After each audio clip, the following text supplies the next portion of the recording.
Josh is wasting no time today. Welcome, everyone. Welcome, episode 80. We finally got Mr. Tim Funk back in here. Nice to be here. I think John was what? I think episode 60 or something like that. 72. Was it? Okay. Was that? It seemed like just yesterday. Yeah. Wow. I guess it was almost. But thanks for coming in. We'll start off. We start everybody off now with an introduction. So tonight's guest was born and raised in Delaware, Ohio. Tim grew up in a working class family and learned the value of hard work early, starting his first job at just 13 years old. After graduating from Olentangy High School in 1990, where he played football and wrestling, he enlisted in the United States Marine Corps. From 1992 to 1996, Tim served around the world. His deployments took him to Somalia, Kuwait, Okinawa, and Bosnia. And along the way, he earned the proud title of a shellback, which we'll talk about later. For his service and continued dedication to veterans, he was named the 2021 Delaware Ohio Veteran of the Year and inducted into the Ohio Veterans Hall of Fame in 2022. After the Marine Corps, Tim carried his leadership into civilian life. Today, he serves as the executive director of Stockhands Horses for Healing, where he helps veterans through equine therapy, and he works as a consultant and trainer with the Justice for Vets through All Rise. His passion is helping veterans who are struggling, especially those dealing with PTSD, suicide, or who are justice involved, find hope and healing through alternative therapies and support. We'll hear about his journey from Marine Corps to advocate, his passions for the outdoors, hunting, and trail riding, and his life he's built with his wife, Lisa, and their family. Please join me in welcoming former Lance Corporal Tim Funk to episode 80. Thank you very much, Jay. So the whole Lance Corporal thing, I got out as a Lance Corporal, then I get my honorable discharge, the 2 years after your reservist contract's finally up and all that stuff. And they gave me a bonus. They gave me E4. But I was like, hey, can I get that back pay? But no. But yeah. So are you technically, you got more rank then? Apparently, according to my discharge, honorable discharge, it says corporal, but my last paycheck was a Lance. Well, we have to call you corporal then. I would have changed that. Corporal Tim Funk. That's awesome. So we'll talk more about Tim's, what he's doing. Obviously, the intro has a lot of stuff, and I'm looking forward to it. But we'll start off with a quote. I love Marine Corps quotes. I can't lie. There's so many of them. But this one's from General James Amos. There's a mindset of flexibility and adaptability that comes with us. We don't mind hardship. We don't mind someone saying, go in and do this nasty job. Whatever the job is, we can do it. That's why the nation has a Marine Corps. That's like, these guys all hit what Marines are about all the time. Yeah. And I could never come up with something that clever or witty at the time. Am I just semper gumpy, always flexible? Yeah. We were talking about, someone was talking to me about the difference between the Marine Corps. It was actually, my colleague from Mexico, he was talking about, is the Marine Corps better than the Army? Of course, I was like, no. Well, yes. But then kind of explaining how different they are, right? Like how different the organization is. And then when you start thinking about it, like the Marine Corps always does it with less, like not the greatest equipment. It's like you guys pride on being like the redheaded stepchildren. Exactly. Of the military, exactly. The whole Uncle Sam's misguided children's thing, right? When I got out, we're still using stuff from the Vietnam War, radios or the sleeping systems and all that type of stuff that you got issued. Most of our gears from that era, we never had updated gear. So anytime we got to do any cross training with you wonderful boys in the Army, you got to see all your fancy gears. There's a little bit of envy there. Yeah, and if you want to see it now, just look at you guys are still flying around the Cobra. You guys call it Super Cobra, Sea Cobra, but it looks like a Cobra. It's got more blades on it, I think now. It's been upgraded, but it's like looks exactly like from the Vietnam War. But yeah, but I made a pact that I was going to start being nicer to other branches on the last podcast because it's one of the things we like to do is shame each other in the military. So, but I'll be tested if the next Navy guy comes on or Air Force person. So I'll let you know. I'll let you know how that goes. So you grew up here. I think you're the first Delawarean we've had on there, born and raised in Delaware. Yeah. So being that we're close there, like what's it like? I guess the big thing is how much has it changed, right? Oh my gosh. It went from used to be this nice little quiet farming community, one high school. Now I think we're at 4, getting ready to build a 5th. There was, 23 was literally 2 lanes. I mean, now it's 5 or 4 lanes across and plus a center line or something like that. Just the growth in the community is just huge. And, I was going to say when I opened up our organization, I didn't want to come back to Delaware. I was living in Thornville at the time. I didn't want to come back to Delaware. I'm like, it's not the same little quiet farming community. It's not, the support's not going to be there. It's hoity-toityville. And it's farthest from the truth. Coming back here was phenomenal. The community itself is still very giving and very supporting of everything within our bounds. There, you need help, someone's going to be there to help you, and that's what I thought was going to be missing from the community, but it's definitely still here. Yeah, Delaware downtown is always crazy. How I work down there part time, and just everybody knows everybody, and then you just everyone's always helping out. But it's a very for as much as it's booming, it still kind of does have that small town feel. It still has that small town. Does support everybody that's local. Yep. If you haven't been downtown Delaware, great place. It's Ohio has a lot of these small cities that I think a lot of them have gone away. We have Westerville, which I think is kind of the same. They did the same kind of thing, but it's not the same vibe. You got into Westerville, it's a little bit different. But Delaware has that still small town. A lot of locally owned businesses still down there, so that's what's kind of cool about it. But yeah, definitely a different place. We'll just see as the population keeps going further and further north. We'll see what happens. Property values are definitely going up. Yeah, I just hope you guys, the taxes go up for you guys like they did for us. So, just saying. But so you said in your bio, and I talked a little bit about it. You grew up in a blue collar working class family. Started working at 13 years old. Yep. So take that in mind. I mean, a lot of kids nowadays are like, what? I mean, because for me, I think my son didn't even start working until I was 18. So, and we had to force him to it. So what was it? What's going through your mind at starting work at 13? So my family, like I said, blue collar family, really hardworking. My dad actually worked 2 jobs at one time and went to college in the evening, all in the same stroke, to help provide for us and give us a better life. My mom, she was, for the most part, there was 4 kids in the family. She was stay-at-home mom. She picked up odd shifts and stuff, doing like librarian and other things like that. So there wasn't a whole lot of income in the house. So if you wanted something extra, you had to work for that. So, beginning, for example, we just started school around here, beginning of the school year, right? You're getting a pair of tennis shoes, you'll get a pair of jeans, and you get a couple t-shirts or a button up or something like that. And that's it. And they weren't the Guess jeans that everybody was wearing back in the day when I was going to school. It's just whatever you could get at a cheap price. So if you wanted anything additional, that had to come out of your pocket. You wanted a car, you had to work for a car. And it was, for my brother and me, it was expected that you work and you start learning what it's like to support yourself with help from mom and dad, but you need to start learning how to stand on your own 2 feet. What was the first job? First job was shoveling manure, believe it or not. At a horse farm for Dr. Walter Threfall. I know. But from there, I went to Alum Creek Beach Concessions, which I lasted there about a month. And then from that job, I tried I was the Bob Evans over there at 23 by Walmart. It just opened. So I was a busboy there for like a couple months. And then it went back to agricultural work for the most part. I always love when you talk to people our age, because we bounced around to so many different jobs. It was because there was jobs to have, right? Right. If you wanted to find jobs, like you said before, you wanted to be able to go put gas in your car. You wanted to be able to buy something. But it was like an expectation. Right? I guess it wasn't like you could just sit around and not work. I feel like my dad is going to deny that, but my sisters did. My sisters did. Interesting. Yeah. So my sisters could go to my dad and go, hey, can I have some money to go out to a movie or this, that, and the other? I'd go to my dad and said, hey, I got all my chores done. I did this. Can I have some money to go out with? He goes, where'd you sleep last night? Right here. So you slept underneath my roof, right? Yeah. Did you eat at my table last night? Yes, sir. Then you've been paid. Yeah. I don't think it was that bad with me, but my sister did have it good too. He's not paying attention. He's on the phone right now, but my sister did have a different upbringing than I did. Mm-hmm. But yeah, I'm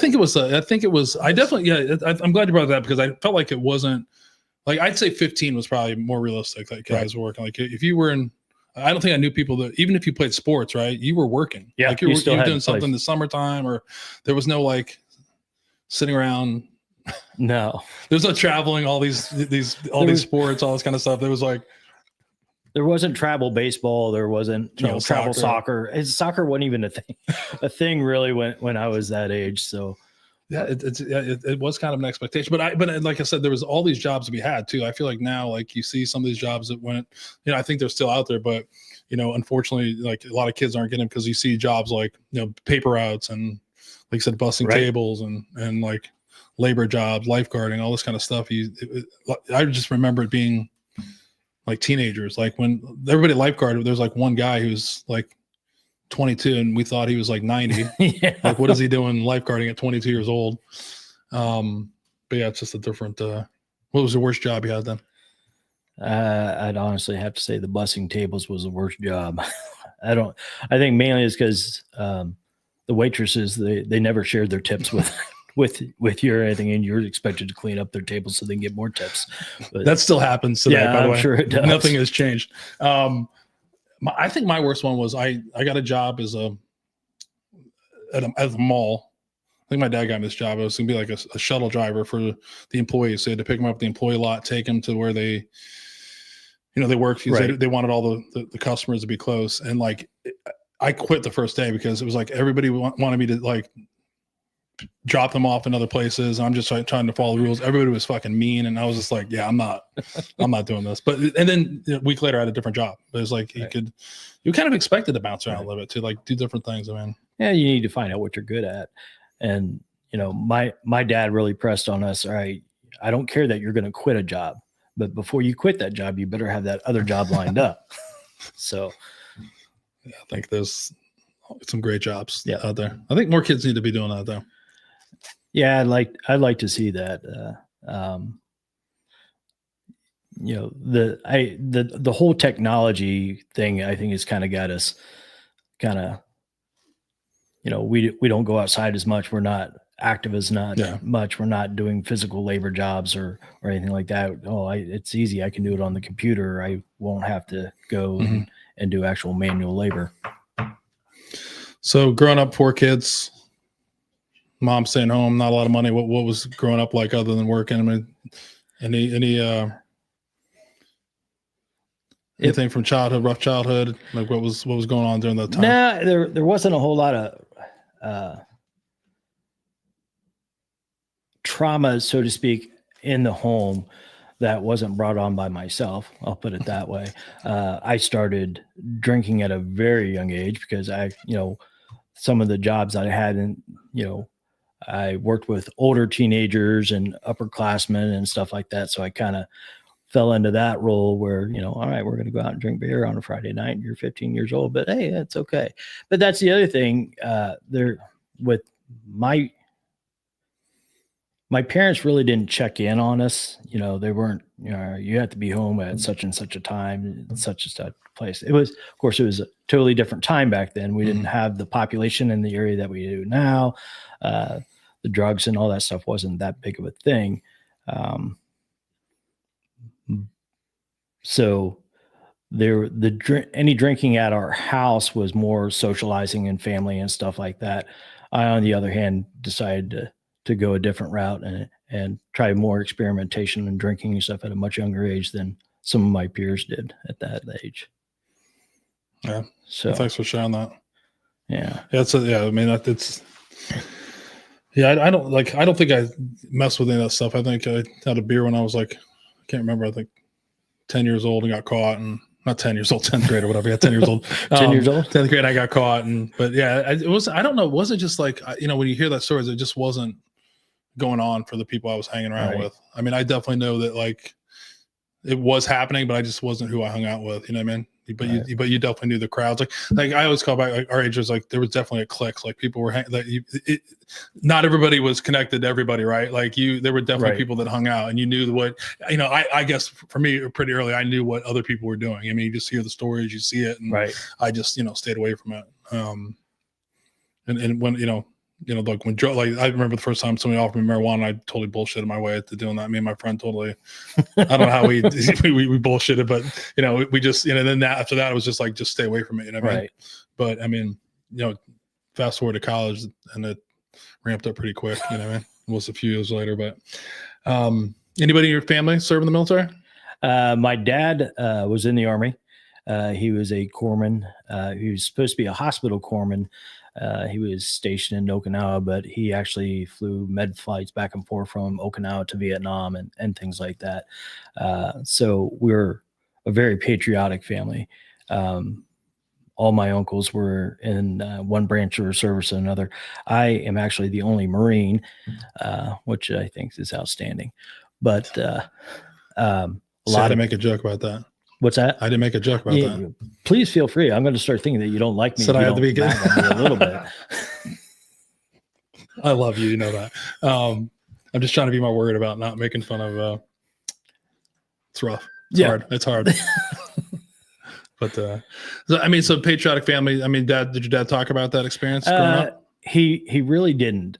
He didn't start. My dad was actually one of the first veterans in my program. He never heard anything. He never said anything about Vietnam, never said anything about experiences or anything else like that. Until I opened up this and I shared with him a couple of experiences I had working with a couple of veterans. And then he started to share some of his stories from that era and some of the things that he was struggling with during all that. And so it was, I think that's kind of the basis with our program or any veterans program is we're going to be able to open up to somebody, another veteran, especially if they kind of break the ice a little bit, say, man, I'm really struggling with this. And that also gives kind of like the green light for them to say, yeah, I'm going to sit and listen a little bit, but I'm also going to share some of my stuff because you were brave enough to share yours. I want to share some of mine. Yeah. I think that's even, that's huge. And you're exactly right. I think, but it's big in anything. It's like, mutual vulnerability, right? Openly acknowledge, right? Like that's a big thing to be able to, and I think the warrior class is a little bit harder to break that, but I think that's anything is like when you're, we were just talking, John and I and you before the podcast, but that's the key in a lot of the stuff when you're dealing with people having problems is to be able to share, not just always listen, listen, but also be able to let those people know that you feel the same way, you have the same struggle. You have some empathy that's a huge thing because you've experienced the same thing. Yeah. I feel like the same things with the military too. Is like, I just, like my dad, my dad was still in for like my formative times. I was, before I even went into the military school. So I heard most of the stories about what, Vietnam or my dad's stories in Vietnam from other people in his unit. You know what I mean? You just hear stories about that. And then like you start to, when your dad's still in, you could start seeing, you start to learn what medals mean and all this kind of stuff. So you have these things, but like, I don't think my dad talked a lot about it. But as I look back, I definitely think I could see how it affected him. Right. Especially now, if you look back and having those same experiences, you know what I mean? And what you did to get through it. But I definitely can see that. And it's always hard to I think now it's even easier for my dad and I to talk because now we have something in common like that. It's just hard to explain. Right. Absolutely. It doesn't always have to be that way though. I tell veterans that, you can talk to somebody who's not, a veteran. They can have. Yeah, but we're too judgy about that.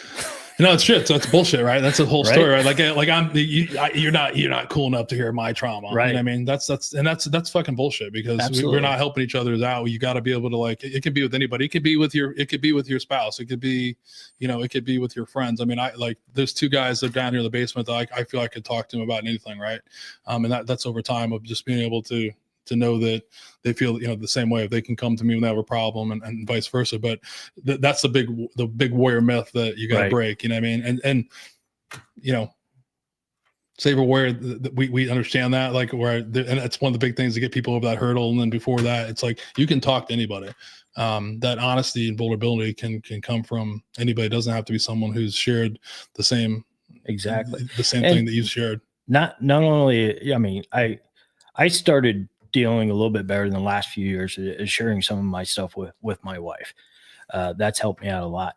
But also, if sharing it, like I was on a business trip years ago, and we just ran into this guy, and we were talking, and he was talking. He wasn't in the military. I was was a veteran, and he started asking some questions. for some reason, I felt comfortable knowing I'm never going to see this dude again. Yeah. I can share a little bit more of what's going, what I've been kind of holding back behind that door, and kind of let that out and see what that feels like. And it was beneficial for me, but it's something I was like, that felt good, but I don't know if I want to do that again. Due to that whole judgment thing. I had a friend that did that too. It was alcohol. That's what alcohol is big for me, to be able to, like, when I was drinking alcohol, I could start telling people how I felt about stuff. Right. Which again was bullshit. I'm capable of doing that without it, but that was kind of my way of like, I think these guys Josh would agree. I probably called him like drunk and say, I love you. That's when I start calling people, when I'm telling them I love them and all that stuff. And that's just, it's bullshit. I know that now, but I'm capable of that anytime. You needed that liquid courage a little bit to help break down that barrier to sit in that emotion and actually voice it. Well, the next part was like, when you talked about, it was like, I feel like for me, I did talk to veterans all the time, and all we talked about were bullshit stories. Right. The stuff that didn't really matter, like measuring each other's to contests. I did this, you did that. It was all just this, like, it was just stories. Right. We weren't talking, like, I don't remember ever having a conversation until I went to Save a Warrior with anybody saying, you know what, I was fucking scared. Are you scared, Tim? Like, we never had those conversations. Like, if someone would ask me, like, when you went to Afghanistan, were you scared? I'd be like, fuck no, I wasn't scared. Are you kidding me? Blah, blah, blah. I was fucking scared. So that's the other part about it, is like, you have to be, that's the honesty part of it. You have to be honest with it. And I feel like with veterans, unfortunately, we're not honest with each other all the time, because we're afraid to show this person, like, we want to look good. Like, I look like I'm tough. I don't want to look like I was a weak link or anything else like that. I still want to be viewed as Barney Badass in some shape or form or another. Yeah, exactly. So that's a big thing with, for me, is like, all the conversation I had before is like war stories and all this kind of shit that just didn't matter. Now, like, those conversations are, I have them every once in a while, just because it kind of taps into my internal drug source. But it's just like, it's okay. But like, those aren't the conversations that I want to have anymore. I want to have honest to God conversations with people, and I can have those with anybody. It doesn't have to be a warrior. It can be with anybody else that I trust and that I know can, that basically I can trust. I mean, I can tell them how I honestly feel about things. I mean, I still don't talk to my wife about a lot of things, but I'm not going to get into that whole part of how that is. I think there's some stuff that's just, for a big part of me, anything that has to do with some things that I still don't want to be looked at differently by my wife and my kids. And I could be wrong about that, but in time I'll be able to have those conversations when I need to. But I just don't need to share that with them, man. I can respect that. Yeah. With some of the things that I share with my wife, I know that I leave bits and pieces out. Yeah. And I leave those bits and pieces out just for that exact reason. I don't want to be viewed as this or viewed as that. I want to explain to her some of the things that are bothering me, or this is triggering me, or this is weighing heavy on me.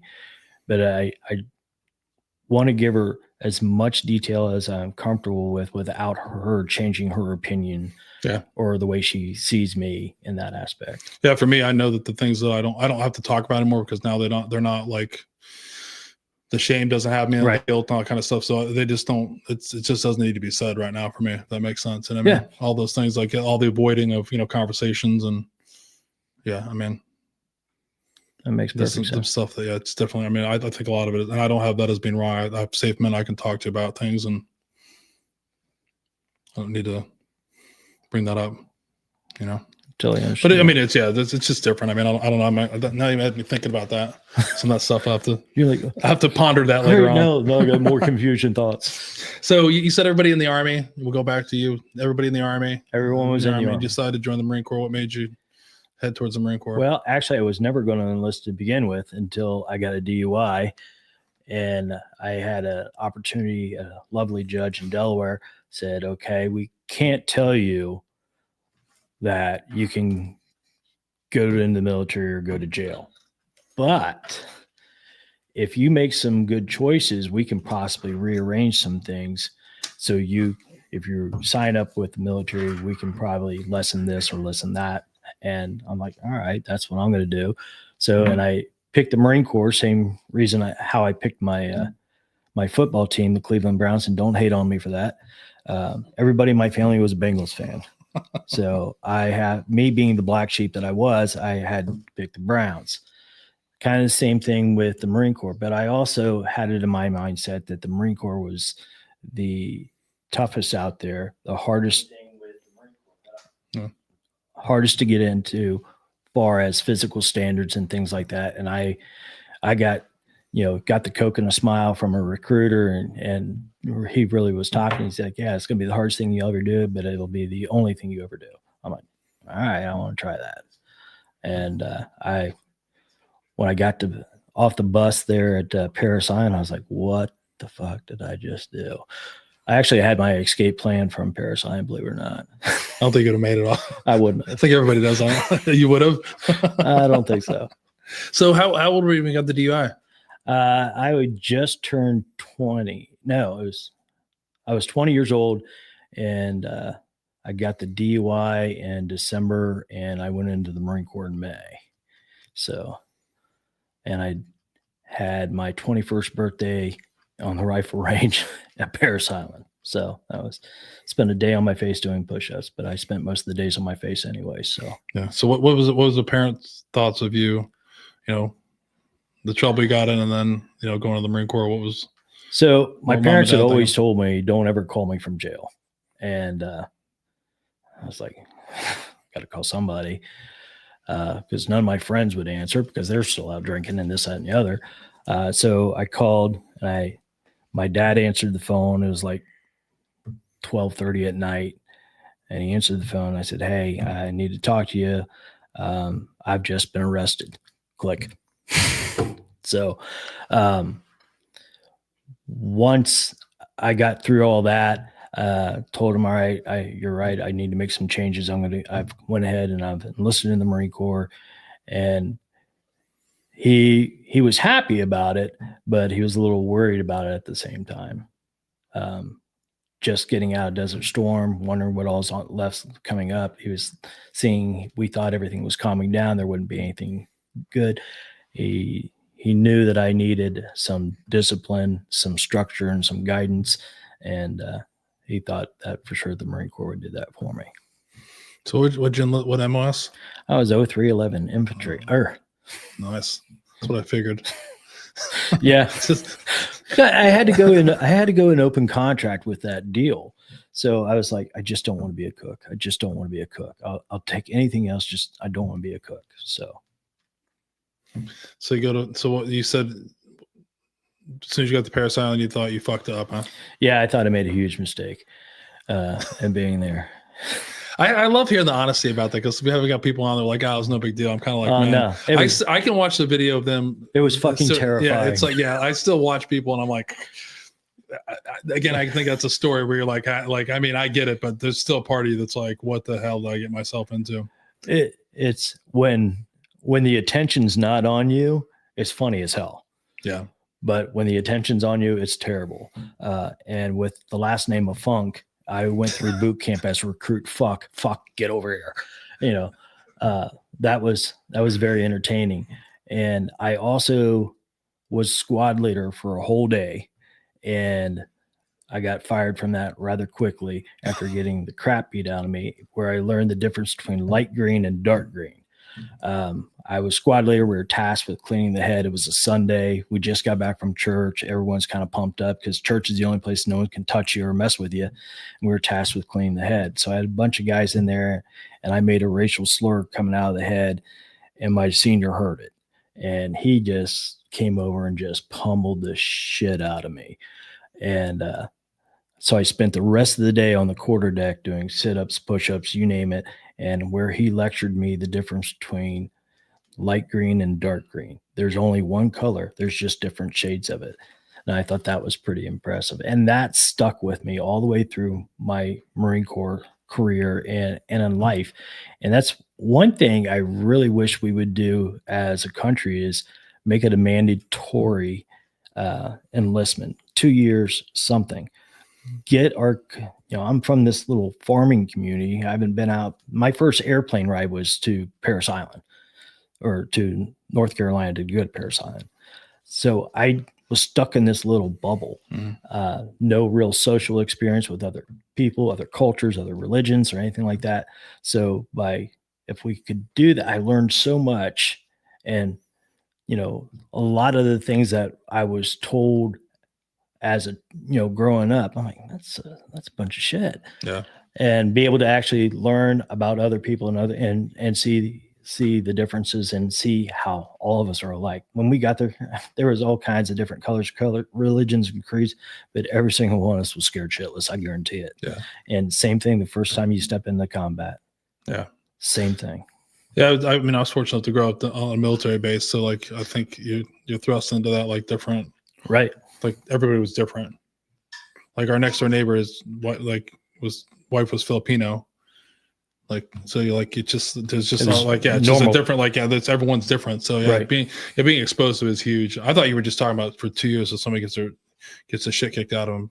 But that's fun too. Some people do need that as well. But yeah, I mean, I've always been a big fan of like 2 years of service, but I don't think it has to be military, but it could be like, Peace Corps, so anything to do with the, work in the government, work in a jail, nurse, fireman. Just something that you can get into where there's other cultures, there's other religions, and everything else that you can experience the difference and learn a little bit about them and realize that they're still just normal human beings, just like you are.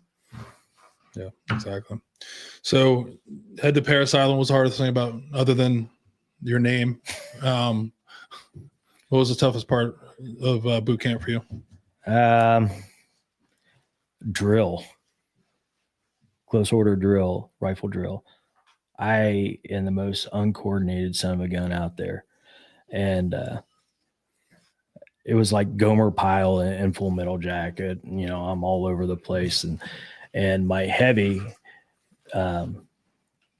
he wanted to make sure that I got picked on extra.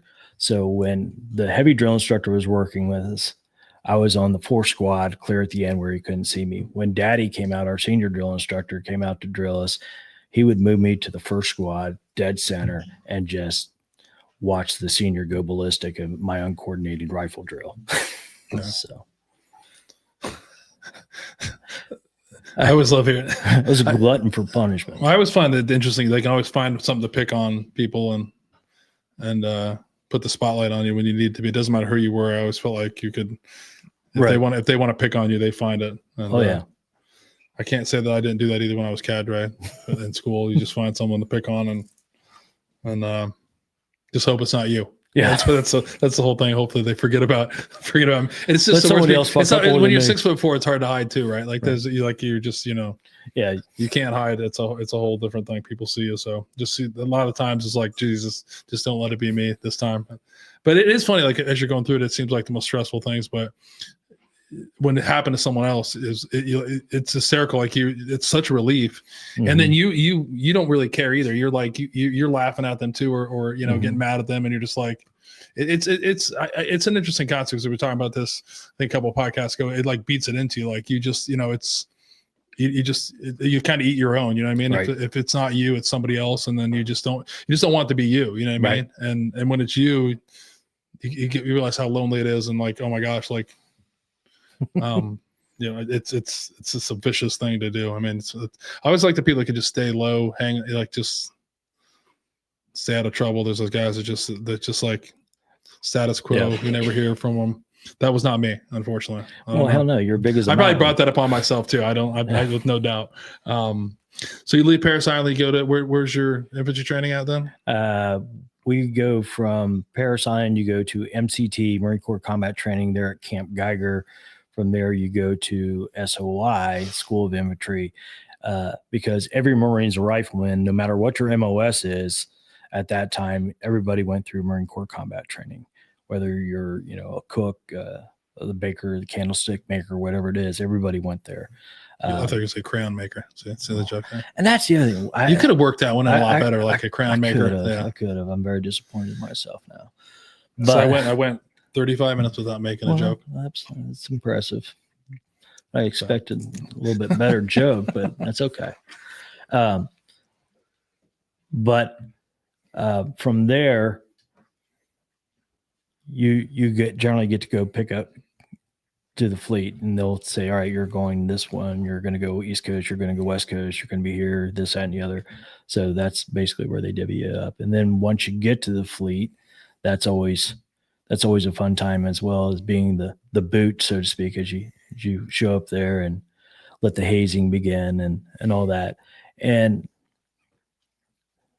I've got a different mentality a little bit on some of the hazing. A lot of it is, all right, we want to see if you're going to fight back or if you're just going to sit there and take it. I think that's part of with a lot of the units I was with. If you fought back, all right, we know that you're going to be there to fight with us and not sit back and just take it. Yeah, I think your branch is one of the ones where I've interviewed quite a few Marines just now, but like that initial time you get to the fleet, I feel like it's super intense. It's almost just as intense as boot camp. And now it's like brought on by, you got to kind of prove yourself. Right. And I've seen that other units, but I feel like it's one of those things, like no matter who you talk to, especially the 0311 guys, like it's a big, like it's almost scary to show up to your first unit and have to deal with that, because now you've got to prove yourself. Like, and it's pretty vicious. You thought you proved yourself all the way through boot camp, and the schooling's not as harsh as it is being picked up in the fleet. Once you hit the fleet, it's like you have to prove yourself all over again. I mean everything from how you carry yourself, how you talk to people, how you address people, what your uniform looks like. Yeah. And let there be one little mistake, and there's the hazing or the beat downs, and we're going to fix you. Yeah. And I think your branch, the Marine Corps, it's always the rank structure is huge as well too. So like, I don't remember it as much as like an E3 or an E4, like shitting on an E3. You know what I mean? Right. But you guys like master that.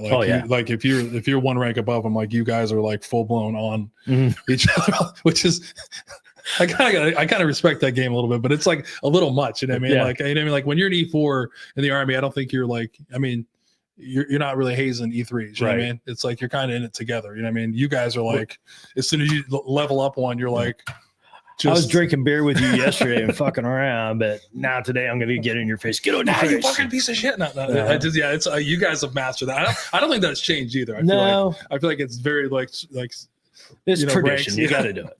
Yeah. And I thought you were going to go a whole different way about hazing and saying like it's wrong, but I feel like I say that sometimes. I go like, no. Sometimes I think about like, man, the hazing. So my school they just reported all the new freshmen. So there's a part of me that every time I'm like, man, they have it so easy now. So maybe they should like maybe 20% of the hazing we got, but it's just, I don't know. I know that I had things done to me that shouldn't have, I did things I shouldn't have done, but I think there's some other parts with it. I think definitely, even though those things happened to me, they did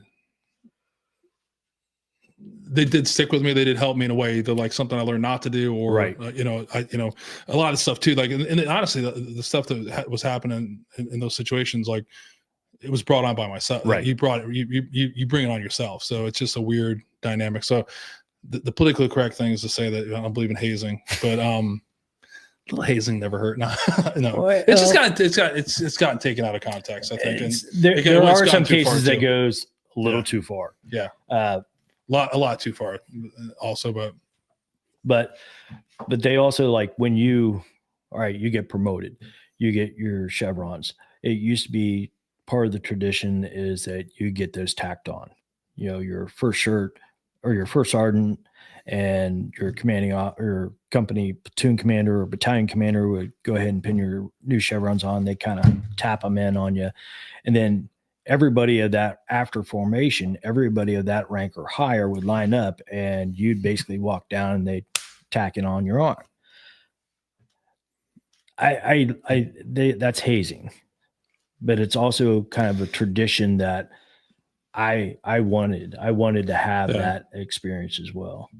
I did too. In the Army, it was a big thing. So we got promoted. We used to run the gauntlet. So like when guys would go, and then they would just go down and on each side and punch them.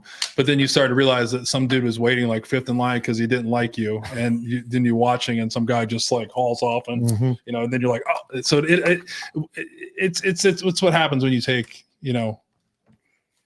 young adults and do stuff like that. Yeah, the tradition part of it, we have to say it's not good. I mean, because most of it, like 90% of the hazing is bad. I mean, in reality, if you look back at it, it's just, it didn't really serve a purpose. I don't, it was, but where I went and how I was dealing with, I think the same thing you'd say in the Marine Corps is you kind of expected to do that. Like whether it's from the movies or the story, you wanted to be like part of, like when I went to school, like I always tell everybody, like I kind of expected this was going to happen. Right. I kind of knew that it was going to happen. Right. That doesn't make it right, but it was kind of part of the whole, that's part of the tradition that we say. But I mean, I just, and I always look back with like, how the school is now. I'm just glad my school is still around. Military school in today's environment is not that great. It's not very appealing to people. Right. But it had to change, right? The stuff we were doing was unacceptable, Yeah. But I didn't see that transfer into the military as much as I, obviously the Marine Corps maybe is different, but I didn't see we're better than that's what. Yeah, I mean, like the blood rank, that kind of stuff. I think those traditions started off nicely, but I think they just went too far. Right. I mean, by the time you got done with it, if you had 30, 40 people, I've watched people do it, and like the guy would take it out. If it's already in your skin and someone's hitting it, that's different than like everybody but pulling out and hitting before you know it, the guy's got, 35 puncture marks on their collarbone. I mean, that's, and a lot of it is like, if you think about the tradition, it's almost what we talked about, trauma or abuse. Correct. It was stuff that was done to them. And so it's time for payback. Is a lot of what I feel like that stuff was, I mean? Yeah, I think you're dead on it. It came out as a great tradition, and then things evolved and got a little out of hand, but no one really wanted to say anything about it. Mm-hmm. It's like the jump wings, when you get those tacked on, I've seen some videos of guys doing. I'm like, what the hell are you doing? I mean, his whole front of his shirt's blood and stuff like that. It's just for that same reason, taking it out, putting it back on, that type of thing. I think that it's just like, it happened to me. It's my turn to get, and I'm glad some of those things have stopped at our school because they were out of control. And I don't think it makes you any less of an officer or less of a Marine or a soldier if those things don't happen. No, I'll agree with that. Although getting like your blood wings is pretty cool. I mean, it's pretty fun to do. I gotta say, one of my favorite moments is when I got my jump master star. So that's because there was a lot of NCOs who were waiting to come here, sir. Oh, it was an interesting one. You could see all their smile and waiting to be like, oh yes.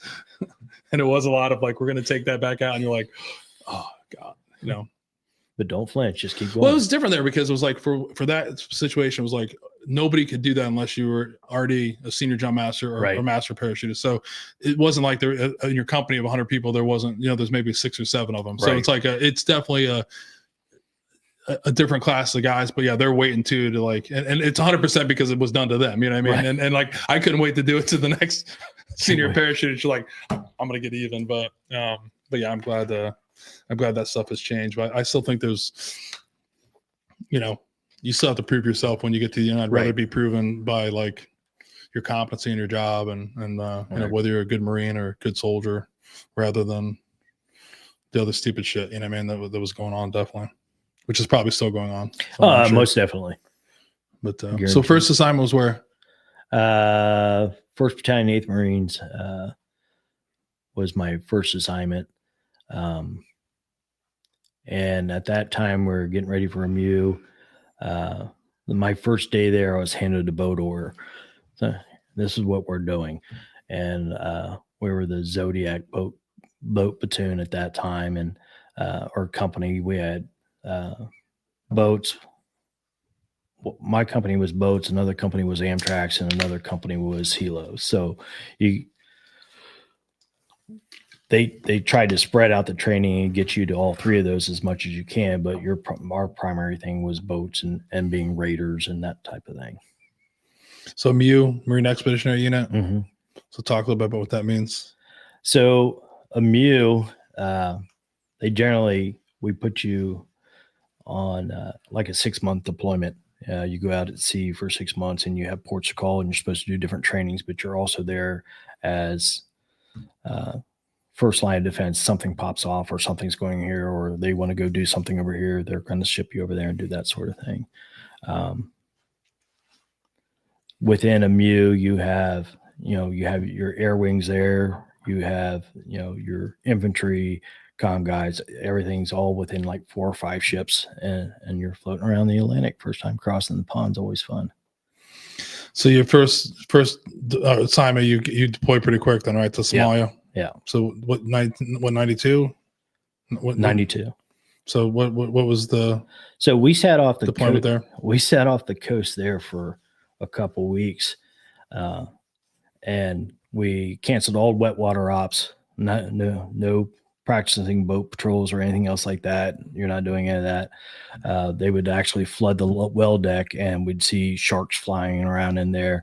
And then, when all right, this is how we're going to deploy you in. You're going to go in on boats. You're like, well, we just canceled all these wet water ops because there's sharks over here. You still want us to go and do that? So that was one of my biggest fears when we're going in. I'm going to get eaten by a shark. That was my first fear. But then when you get there, you're like, holy shit, I'm here. And the first time you hear, bzzz, that's when you're, oh yeah, I just pissed myself. Yeah. What the fuck? And that's when, you can watch all the movies, you can read all the books and everything else you want. But until you're actually there, you have all that kind of courage until you're there. And then you're literally scared shitless. You're still moving forward, but you're still scared as hell. So how long were we in Somalia? First time we were there, I was there about 2 or 3 weeks, actually. My favorite story from Somalia, though, was we were there and we were set up doing checkpoints right outside Mogadishu, and having, you were checking all the trucks and stuff coming in, and we call them Klingons. All these Somalians would come in like on a deuce and a half, and they've got goats, they got chickens, they got people riding on the hood, on top of the thing. So we'd offload them all, search them for weapons and all this stuff. And so I'm covering my buddy, and he's going around, he's patting them down, and he gets to this old tribal guy. He's wearing the whole man gown and all this stuff, and he's patting him down, goes down one leg, comes back up the other one, and stops, walks around the front of him, snaps to attention, salutes him. I'm like, what is going on? So, we finally got them moving on. I'm like, what the hell is that all about? He goes, dude, that guy was hung like a horse. He had to be a chief. I didn't see that one coming. So you were there before what everybody would know was Black Hawk Down then, right? Correct. That's the time frame. So there's some stuff that was, the people that know, there's a lot of stuff going on prior to that experience that right. People pretty much know Somalia from Black Hawk Down. There's a lot of stuff going on with the tribal leaders fighting one another, and people forget that the Marines were there prior to. Well, we had the initial in 92. We had the initial CNN invasion, is what we called it, where you literally CNN was on the beach, videoing Marines coming up on Amtrak's, Navy SEALs swimming up and going to see. Then all that just kind of went away.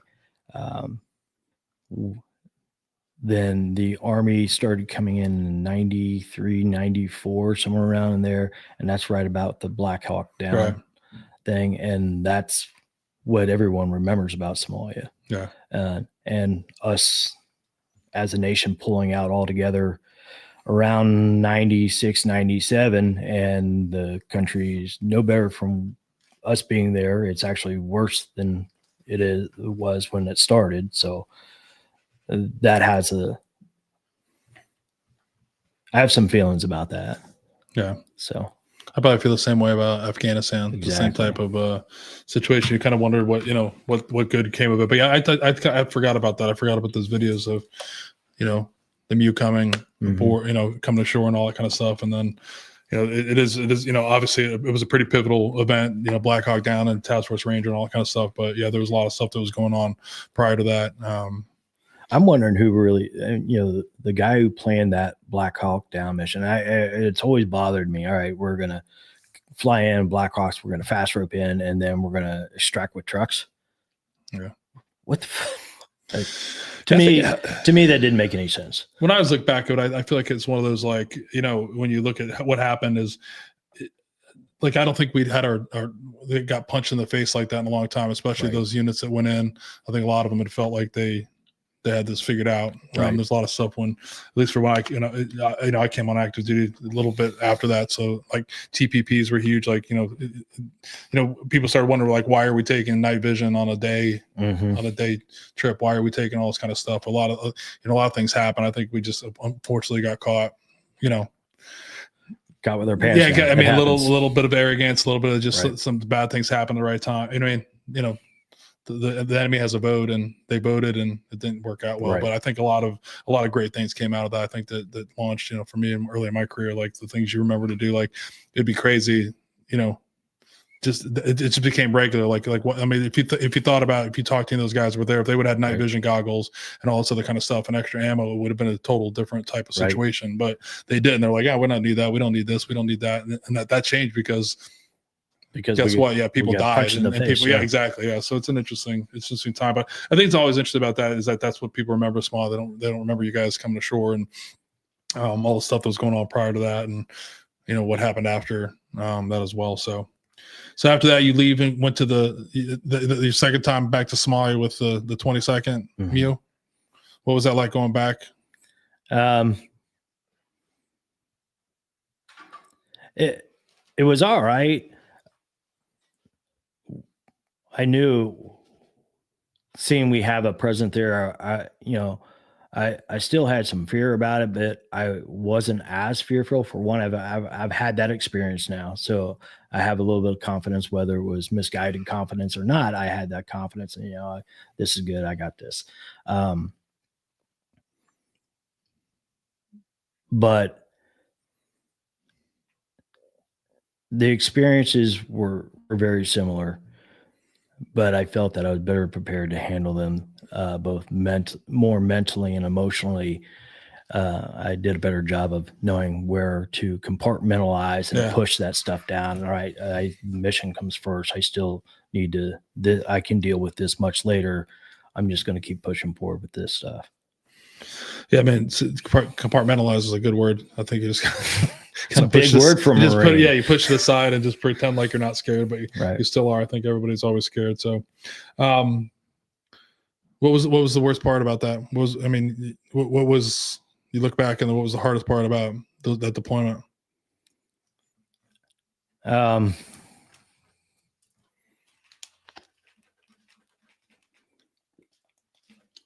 I think for me, part of it was I left early, because we got bumped around quite a bit. They split us up. All right, you guys are going to stay here. You guys are going to stay here. All right, part of our company is going to go over here and do this, and the rest of you guys are going to stay here. So I got to leave with some members, the other members of my platoon, and some members of this other company, and this company, and this company. But the bulk of our people are still there. And I was like, I don't feel that I want to go, but then I felt really guilty about leaving because I've got a lot of friends, I got a lot of brothers and stuff in there. I want to make sure that I'm there for that and make sure that I'm able to still keep people safe if I can. You're kind of like the survivor guilt, or just like not feeling like, yeah, I get it, yeah. That's all bullshit, though. But you can leave, get out of it. Right. There's no shame, and if your assignment tells you to go somewhere else, you just gotta deal with it, because everybody else would do the same thing. You just gotta to do your job. So talk about shellback. You talked about a tradition. So this is one that is a very, very time honored tradition. It is, and talk about hazing. Yeah, it's a big one. So when you cross the equator, before you cross the equator, you're a polywog, right? In the Navy and in the Marine Corps. Once you cross the equator, they have a shell. You become a shellback, but to actually become a shellback, you have to go through the shellback initiation. It's basically you wear your utility trousers, boots, and you have a white skivvy shirt on, and it's painted WOG. You got WOG written on it, and they have all the other shellbacks on the ship. They set up this weird obstacle course. They beat you with fire hoses, and they're spraying you at fire hoses. You're on your knees crawling up from the belly of the ship through all the decks to get up top side to the flight deck. And they save food for a week, and you crawl through this big nasty vat of food and do all kinds of other stuff. And at the end, they have the fattest chief on the boat. And this guy, I don't even know how he even fits within Navy regulations whatsoever. This guy's a walrus. And you're supposed to go over, and they say you have to get something out of his belly button, and he generally takes your head and just jams it right into your gut and all that. So basically it's a large hazing ritual, and it lasts about 2 to 3 hours. Then afterwards, you're hosing down the flight deck. You get hosed down of all the stuff, and you have your Steel Beach picnic where we got 2 beers and steak dinner. And you didn't have to participate in it, but you're also not going to become a shellback. Yeah. So did anybody not participate? Oh, there was quite a few people who didn't, but then they're down in the lower decks all together, and they're not getting their 2 beers, and they're not eating a steak dinner. They're getting an MRE, and there you go. But they're like, yeah, I didn't have to do that. That's right. But I got 2 warm beers. Look at me. Yeah. There's a lot of that's an interesting tradition, because only one time though, and then after that you're in charge of hazing everybody else, right? Exactly. Do you what did it do you even know what the original tradition was when that happened? I do not, and that's something because the couple people I know, nobody knows. I'm sure we could look at it, but my father-in-law, he's a shellback. I don't think John, are you a shellback? No. See, he's a polywog. I outrank him already. Look at that shit. It's a time I know his my father-in-law, his dad was a shellback, and his dad. So it goes on and on. I don't know the original. Because I thought for the Navy, it was when you could get those chest tattoos. I mean, right. That's when you were able to supposedly get the chest tattoos and be able to do stuff like that. But I mean, it's again, the military eyes. I'm the cab has, you get your spur ride, and right. Airborne. We have one for, to get indoctrinated to the airborne things like that. So there's all these different things that happen. So again, you don't have to participate, but generally everybody does. It's just, and it always ends up with going a little overboard, and someone's going to get hurt eventually. Yeah. And they generally do. But it's interesting, because I think some of them, there's a tradition. I've never seen anybody get hurt, but all the stuff we're doing has traditions going back into things that have been, going on for a while. Right. And it ended up just being a way to get accepted into the unit. Right. It's, those officers, we do it prop blasting, and it's it's a day long of getting hazed, and at the end of it, it's a big, a dining in where you're with all the officers and you're kind of welcomed into the community. But it was fun to do. It was fun. It was controlled, but I don't think anybody didn't want to do it. Right. It's kind of have a. And they can always go, did you die? No. It was fun. It was actually fun. As much as it was, it was a fun experience, but actually very fun towards the end, but it's good stuff. So so you moved on. It's got stationed in Okinawa, Camp Schwab. Yep. How was Okinawa? It sucked. I hated Okinawa. So I got married, and that's the first time I lost. The second time I lost rank, because I got married without permission. The Marine Corps, if they wanted me to have a wife, they would have issued me one. But after I got back from Samoa, I got married. Naturally, she wasn't a stripper. I did not buy a Challenger at 32% interest, but I did meet her, and within 3 weeks ask her to marry me, because that's what seemed like the right thing to do. Yeah, it was the right thing to do at the time. And so I went back to put in leave to try to take on our proper honeymoon or something like that. And that's when I got in trouble, because they're like, what do you mean you got married? I'm like, I got married. You didn't ask permission. Well, anyways, he goes, well, you're going on a honeymoon. All right, I'm going to send your ass to Cuba. So I ended up going to Cuba, and I was there for 3 months, and then I got back, and I thought, well, now I can take some leave and stuff. No, we're gonna send you to Okinawa now. So I saw her for like a week, 2 weeks, and then I went to Okinawa. I thought, well, I'm gonna save some money now that I'm married. I'm gonna go ahead and shave my head. Yeah, more money for beer and the essential stuff.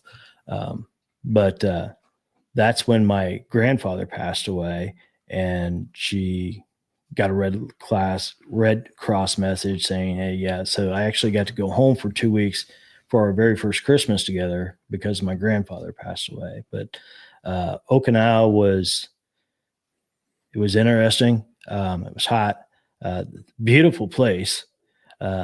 Banana spiders are kind of creepy, but it was a great training place. We went from there. We did Thailand and did Cobra Gold and did a lot of other training out that way. So you stayed in a couple more years. I'm interested to see that one of your awards and decorations were 4th award for non-judicial punishment. Yes. So I feel like you're troublemaking. So for all those people know, non-judicial punishment is getting in trouble. Article 15's usually doing something that you're not supposed to be doing. Not just just minor stuff, but stuff that is pretty drastic. So like four strikes, and that was kind of it for you. That you got caught at least 4 times. That I got caught. They used to say you weren't a good Marine until you had 2 or 3 office hours. I was an outstanding Marine. I really was. In the field, I really did my job well. I excelled at being a field Marine, but in the garrison, not so much. That was, I had a drinking problem before I went into the Marine Corps. When it's kind of like going from minor leagues. When I joined the Marines, I went to the major leagues. So I really learned how to drink more efficiently. So I had thought all these things. So a lot of my stuff that I got in trouble. Well, I lost rank once for being married. I mean, that was stupid. But most of them were alcohol related incidences and stuff like that. I still, when I got out, I had an honorable discharge, and all that good stuff. The last time I lost rank was about 8 months before. I just picked up corporal and I got busted back down to Lance because I also had this problem of running my mouth. We were in Bridgeport, California, doing a mountain warfare training session. We had a brand new platoon commander, second lieutenant, and I was training, seeing I had short timer's disease. I was training our new radio operator to how to call for fire and all this stuff. So we had this little mock war, and you have an evaluator, a staff NCO walking around with your platoon, and our second lieutenant, he spotted the enemy on this other ridge side. So he's working up his fire mission and all this stuff. And he gives me the grid coordinates. I said, sir, you want to check your grid coordinates? You shut the fuck up and call it in. All right, sir. So I called it in. We're using 81 millimeter mortar looms as simulating fire, and they're popping right over top of our head. And the staff NCO goes, great job, sir. Now you can march everyone back down. We'll bring them back up and we'll try it all over again. And I said, told you, sir. He goes, shut the fuck up. You're such a smart ass. I said, sir, if I was smart, I wouldn't be here. If I was an ass, I'd have your job. And that's when that was bingo. So that was my last and final NJP. So I had one good thing when I'd have these little problems, and whether it's an Article 15, page 11, or whatever's happening, I would either get, barracks restriction, reduction in rank, reduction in pay, or just reduction in pay and just reduction of time, barracks restriction. If I'd lose rank, my platoon or my command was automatically putting me into the next meritorious board. So I would go down the rank structure, but I would also come up it rather quickly. Yeah. So you could be talking to a staff sergeant here if he would have just if I would just shut the hell up and put down that beer. No, no, it's very common to hear that. I mean, it's and I wasn't picking on you, but and thank you for sharing with that. So, I mean, like you said before, you yeah, all those things that you have before you go into the military, that, especially alcohol or partying like that, it does get, it does get ramped up, because that seems to be, a very popular pastime, in the military to drink and party and act like an asshole and do that kind of stuff. So you leave the Marine Corps, head back home here. Yep. My first job out of the Marine Corps, I worked for Agri General, which, imagine that's an agricultural, it was a chicken farm. It was a giant egg laying facility in LaRue, Ohio, otherwise known as, their parent company was the Croton Egg Farm. And most of us heard about all the terrible stuff they did. But I worked there for a little bit. From there, I realized that the civilian world is kind of different. I had a vice president of the company come up to me and says, why are you firing all these people? Because I was a barn manager and I had 14 barns and like 15, 16 guys underneath me. And like, well, they're not doing what they're supposed to do. I was like, what do you mean? I mean, we provide them uniforms. They come in, their uniforms untucked, their shirts are untucked. They look like a bag of ass. They're representing us, or they're showing up late, or caught this one smoking in the back of the barn. So I got rid of him. He goes, Tim, you can't yell at these people this way. You're not in the Marine Corps anymore. You have to treat them.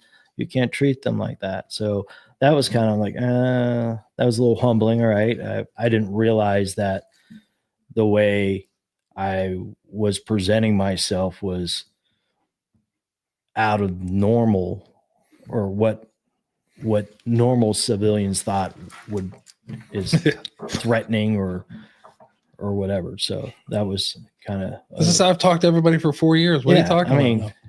Get your shit together. No, I mean, that's one of it's honestly actually a lot of guys. I think I found it like, I got out, at just about 11 years. So then like you look at the situation of like, I wasn't fully completely indoctrinated, but like I you did see guys in like 20 years or whatever. Right. Some people had a hard time like understanding that, you can't, go to corporate America and start firing people. I hired a chief who had like 25 years in the Navy, and he was threatening to start firing all these mechanics for the same kind of stuff. And I was like, dude, if you don't stop, we're going to fire you. And he's like, what are you talking about? I'm this. And I'm like, dude, that guy's been fixing trucks for 20 years. Like, he is way more valuable than you are. Right. Like, and you'd have to change, because you were used to talking a certain way, not an appropriate way most of the time. Right. Some of the expectations were a little, I will say some of I still think you should be on time. Right. I could get roped up into all of them and say that, but it's very hard to go from an organization where those things are the most important things. Because you really think about it, you could do all those things in the Marine Corps. You could run really fast, do a lot of push-ups, do a lot of pull-ups, look good, and you didn't do your job. Like, it'd be horrible at your job. But everybody just would be like, oh my God, Tim's a good Marine because he can run, do push-ups, pull-ups, and he looks good in the uniform. So it's leaving the military is, I think that's a big transition for all of us to some extent. And I think one of the bigger problems I had of coming back, was I don't know why I had it set in my mind that when I go back home, everything's going to be exactly the same. Mm-hmm. And, just in the short amount of time that I was away from this area, from Delaware, I mean, it blew up. I'm like, well, when that happened? But not just with that, is people went on and lived their lives without us being a part of it, and they didn't think twice about what we thought or what we wanted or how we would feel about something. And it was just kind of hard to wrap my head around that all this is still moving on, and I did not have an input, or I was not a part of it, or was not even told about it. And that was a little difficult to I'm assuming you're talking about family stuff, right? Most of it is family stuff. Yeah. So, or, the guys you hung out with on Friday night after football for years and years and years, after I expected to come back and hang out with those guys. Well, those guys are married now. They got families, they got kids and all that. And they're not wanting to go out and drink with me or go out and hang out with me. just because I have the time now to do that. So yeah, I think it's even crazier when you think about your direct family. yeah, Like my wife, I felt the same way. Whenever everything slowed down, I'd be like, wow, my own family is different, and I wasn't consulted on. Like, you come back and they live without you. That's the Right. reality of it. The world goes on without you. If you go away just because you go, the military time doesn't stop. People move on, and that's a hard pill to swallow for not just only for myself at that time, but I think for a lot of us in general. We're so hyper focused on ourselves and our units and everybody. We knew everything that was going on with everybody else within your unit, but we hardly knew anything about what was going on with our family. And then that culture shock of coming back and going, oh shit, when did that happen? So, yeah, because I never went back to where I lived. So I've been back, but yeah, it does never looks. It doesn't look the same. Right. It doesn't sound the same. Doesn't taste the same. It's different. I mean, we're different people. Like you said, they moved on too. Like you moved on to a whole different life, and then you're coming back. With expectation of something else, and it's not what it's going to be. What was hardest about like losing your job, losing your identity, losing your friends? What was the hardest part? Of coming back or getting out of the mill, yeah. Getting out. The hardest part was, I was going to reenlist, but with the awards that I received, my 4 NJPs, my wife at the time, she's like, listen, a friend of ours he got passed over for Staff Sergeant. He was in the Marine Corps for 13 years. He had 1 black mark on his record. And at that time, in 0311 infantry, the cutting scores and all that were really tight. So he got passed over twice for a promotion, and they're like, all right, well, you got passed over, go ahead and get out. And he only had 1 black mark on his record. He struck a recruit when he was on the drill field. I had several black marks on my record, and we were talking about. You're looking at him like, oh, look. And she's like, for one, I'd like to see you again, because I was married, 2 years left of my enlistment, and I think we were together maybe 6 months off and on, a little bit here, a little bit there. So she's like, you're not gonna be able to make a career out of this. For one, you can't keep your mouth shut, and you drink too much. When I got out, I knew that they were gearing up to go on another deployment. There was a couple other things that were starting to look kind of ready to pop off and all this other stuff. And leaving them, for me to go home and leave them to sit there and get ready and possibly go in harm's way somewhere, I didn't know how to feel about that. I didn't like it. I wanted to spend time with my wife. I wanted to see, and start to grow a family at the same time. I had such a tie to the Marine Corps, and knowing that's, for some reason, it felt like that's all I've ever known is being a Marine and doing all that. And I didn't really want to give that up. That's kind of, I played football in high school. After high school, I've never been to another high school football game. I never went to, a professional or a college game or anything like that, because I played that sport. And it's not exactly the same, but I played that sport. I don't know how I'm going to feel sitting on the sidelines watching somebody else play that sport. And that's kind of how I was feeling about, getting out of the Marine Corps. I feel that I should be there playing that sport with those guys. And I wasn't able to do that. And that was very difficult for me to, and it seemed like, when I got out, I tried to reach out to these guys.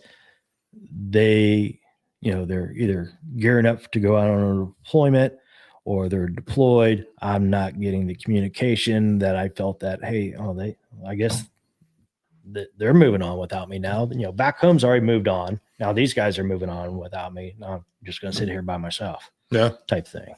Happens to a lot of us. Yeah. That's the cycle. Sounds very familiar.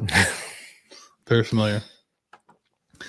So, and just let's talk. You've been pretty open about it. So you talked about having a drinking problem before you went in the Marine Corps. You got a drinking problem in the Marine Corps, Yep. and you're out of the Marine Corps. You still got your drinking problem. When did you get that problem under control? Well, I attempted several different times. I ended up racking up a total of 3 DUIs, some drunken disorderlies, domestic disturbance, assault and battery, and all kinds of stuff. All this was alcohol fueled. I get in trouble with the law. I clean myself up for a little while. All right, I'm done drinking. I'm not doing this. And I may get a year of sobriety or even 2 years sobriety underneath my belt. And think, well, I'm older now, more mature now. I can handle it. That's a fucking lie. I couldn't. I have no control over that. It wasn't till my last DUI, I sat there on the couch with a shotgun, and I was like, and I was still fucked up drunk. And I was like, I'm just going to kill myself. This is bullshit. I don't fit in here. I don't fit in there.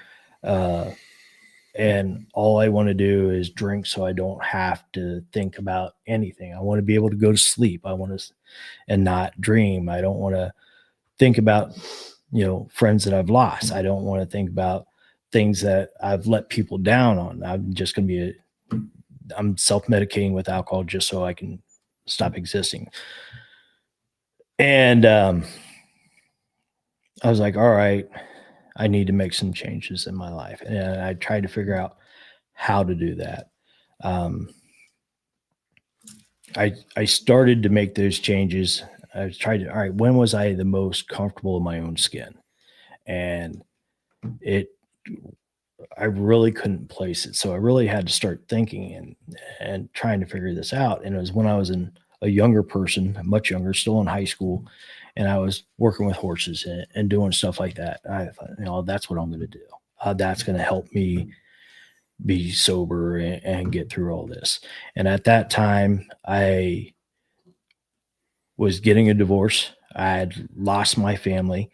I lost my house because she, and I don't begrudge her for any of this. She's like, I just can't deal with your shit anymore. And nor should she. So she packed up the kids and she moved out and left me there with a house and a house payment and all this stuff.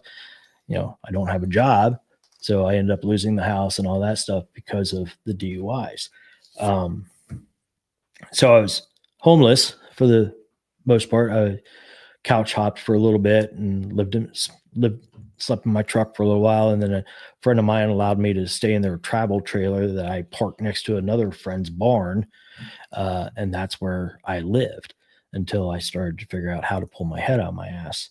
But I started working with horses again, and I've started horses under saddle, getting them broke to ride and doing all this stuff. And this horse that I bought trying to do that, it wasn't responding. All the tried and true methods of doing this wasn't working. And I was talking to a friend of mine. Actually, I was bitching at a friend of mine. I go, this horse is fucking stupid. It's not listening. There's something wrong with it, yada, yada. And he goes, have you looked at yourself yet? What the fuck you mean? Have I looked at myself? He's, take a look at yourself. I'm not understanding what you're trying to tell me. I look fine. He goes, no, you're angry all the time. You're pissed off. You're depressed. You have all these things. You're a dry drunk. I don't want to be around you. What makes you think that horse wants to be around you? And that kind of hit me a little hard. So I started looking for some changes and doing all that and asking for a little bit more help to figure out how to combat what I'm going through. And until I started accepting some of those changes, or when I started accepting some of those changes and try to be more mindful of how I'm presenting myself or what my mindset is at the time I went out to work with that horse, did I start seeing some results and gaining some trust and all that with it. But that was not the end of my drinking. I wish like hell that I could say that was the pivotal moment that I quit drinking. Shortly after I opened up Stockhands, I fell off the wagon again. It was stress. I wasn't sleeping. All I wanted to do was get one good night of sleep. I want to get that done. I don't want to dream. I just want to get to a point where I just passed. I tried the melatonin. I tried all that other stuff. Nothing was helping me sleep, but I knew my old tried and true friend alcohol would help me out. And I planned this drunk for over a month. I wanted to make sure that my wife, she wasn't my wife at the time. She was going out of town to with her sister to Florida. I'm like, all right, she's going out there. I'm going to plan a drunk that weekend. I'm going to get shit-faced drunk. I'm going to pass out. I'm going to have a great night's sleep, and that's going to be it. So that happened. She went to Florida. I don't even think she was on the plane yet. And I was like, and just tossing them back. That night, my phone had died and everything else. And my mom shows up at the barn. I'm like, what the hell are you doing here? She goes, Lisa's been trying to get a hold of you. I'm like, well, why? She goes, she's on her way to the hospital. And turns out Lisa was having seizures. She ended up having a brain tumor that we had no idea about. And at that point, I realized what a fraud I had been. Not only a fraud to my relationship, because I basically would lie to her that I was about the drinking. I was lying to other people. No, I'm not drinking. I'm sober, this, that, and the other. When actually I was not. And that was the moment that I realized that I have been granted this wonderful opportunity to run this organization, to have a meaningful relationship, to have someone love me for me, that I needed to start loving myself for who I was as well and start dealing with my shit and put that alcohol away. So I've been sober for 8 years. And I used to be really embarrassed about saying, hey, I'm an alcoholic, or hey, I have PTSD or anything like that. Now I kind of use that's kind of my weapons now. So I can start those conversations and say, yeah, I'm human too. Here's the mistakes I've made, but that's not who the person I am now. I don't live there anymore. But here's the steps that I use to help climb myself out of that hole. Well, first of all, I'd like to thank you for your honesty and sharing that. It means a lot to hear you say that and feel comfortable to share that with me and the audience. Let me help you. My name is Che. I'm a codependent and an adult child. So it's freeing to be able to say those things. I used to hide behind those as well, but there's a power in being able to say that. Parts of me will always be those things, but they don't run my life anymore. So I'm proud of you. I know you've been doing it for a while. You've been sober. I wasn't sure how long, but thank you for sharing the story, and I'm glad that you found something that worked for you. You know what I mean? The only thing I wish was available to me at that time is whether a Save a Warrior, or I knew about a Save a Warrior clear back in 2010, 2011, when I got my last DUI, or a veterans treatment court would there, or even at my first DUI, coming out of the service, how would that have helped me? Would those programs, would I have been able to say, okay, yeah, I think this is the road that's going to help me and I'm going to go down it? Or would I still be, well, yeah, I'm going to go to AA and sit there and listen to all this and listen to the drunkalogs and do all that stuff, but really never worked any program, never worked any steps, never did any work because it wasn't that meaningful to me. But I feel that if I had an opportunity for like Saul or Save a Warrior or like the Veterans Treatment Courts, there may not have been an additional DUI. There may not have been additional drunk and disorderly. There may not have been all these other charges that I could have been a better person. I could have been a better husband or a better father and all that, which I just wish that those type of programs were there. I'm not trying to think of the right word. Being a Marine, words are hard. I wouldn't change the road that I went down because all those experiences, the good experiences, the bad parent experience, the real shitty experiences is helped round me out into the person that I am today. Someone who can, all right, yeah, I'm going to cry and that's okay. Yeah. I'm okay to have these emotions. I'm okay to feel the way I'm feeling right now. And it's okay for me to express to you. It's okay for you to have those emotions and those feelings. Because I think that's the part that's healing me and helping me through this stuff. Yeah, so I would challenge you that those organizations were out there, but we just weren't looking for them. I was the same way, right? Yeah, they were out there, right? They're out there for all these people. I wish someone right now saying the same thing. I wish this was here. I wish that was there. They're out there, but you got to be looking for them. And I think you said something earlier that I caught is, for me at least, it rang true to me and brought me to where I'm at in my recovery and my transformation was I started to love myself. Right. I could have went to all, I tried all kinds of different shit. It didn't work, but it's not until I started to love myself and accept myself for who I am.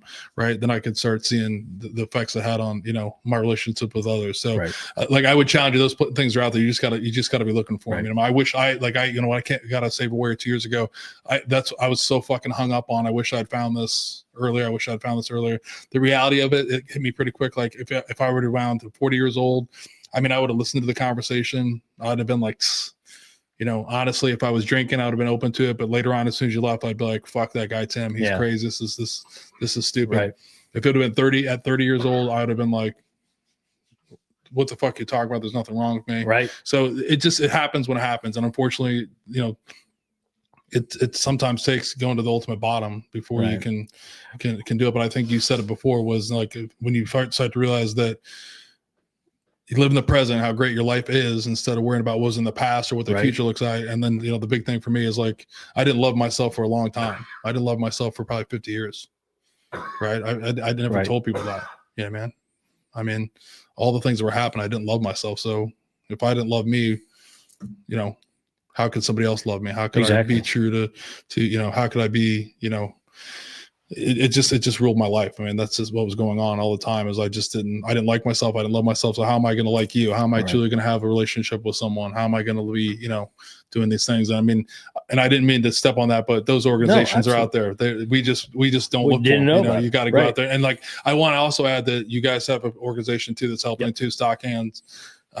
You guys are just up there in the same thing with Save a Warrior. It's a different aspect. It's just a different way to connect because as we were talking about before, right, we got to figure out why the hell we all have these problems and do it. Like some, Save a Warrior works for some people. It doesn't work for others. Equine therapy works for some people. It doesn't work for others. You just got to find what works for you. What makes you find, the love for yourself to be able to be present, to want to live. You know what I mean? That's the key.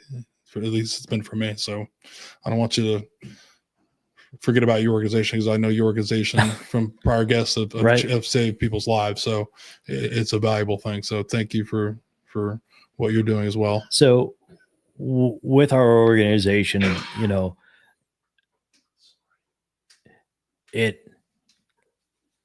it's not like your normal equine therapy type thing. Our veterans program and our first responders program are all run by veterans. You're not going to have some young college co-ed in there giving you a structured riding lessons and telling you to put your heels down and sit up straight. And ours isn't like that at all. And I think that's one of the reasons ours is so successful. We have anywhere between 20 to 50 veterans every other Friday, depending on the time of year, the weather, all these other things.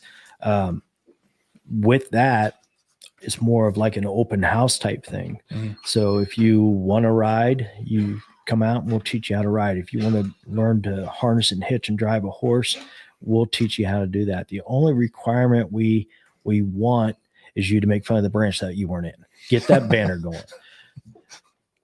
And I say that jokingly. Yeah. But we let the horse be the therapist. We're not the mental health professionals, and we know that. We don't claim to be. We don't even. So we probably have about 10 to 15 guys that have been with me at least 7-8 years that help out with these programs. And our main focus is, as soon as someone walks through the door, hey, how you doing? And actually mean, how are you doing? And with that, we're giving them a quick tour, and we're going to start working with horses right off the bat. And we're going to start grooming horses and doing things like that. And as we're working with the horses, we're moving our hands, we're talking and all this, kind of like we did a little bit in the beginning, hey, what branch were you in? What did you do? This, that, and the other, what's your MOS? All those things. We start talking about those things. And as it progresses, we start talking a little bit more about some of the things that are bothering us. Now, some the guys that I have and gals that I have there that have been there, so long, we all kind of understand what our role is in that point. Our role at that point is, we're going to take the cotton balls out of our ears and put them in our mouth, and we're going to sit there and listen. And truly listen to understand, not listen to answer questions or anything like that. Listen to make sure that that individual is heard. And at the end, we can say, hey, you thought about maybe going to Saul? Who you working with over at the VA? Have you thought about going to the vet center? Have you thought about doing this? Have you talked to the Delaware? Have you talked to your VSO? How can we help you? You're having problems. You can't put down the bottle or something like that. You want to go to an AA meeting? I'll go with you. That type of thing. Be there supportive. And the more that we're doing this, the more tighter of a community we're building. And the other thing that I desperately try to do is think outside the box. I just don't want to be sitting there riding around in a circle. We play soccer on horseback.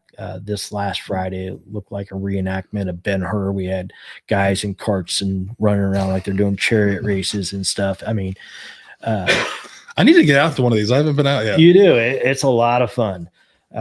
My wife, she's like, I'm not going to look at the cameras. I don't know what the hell you guys are doing.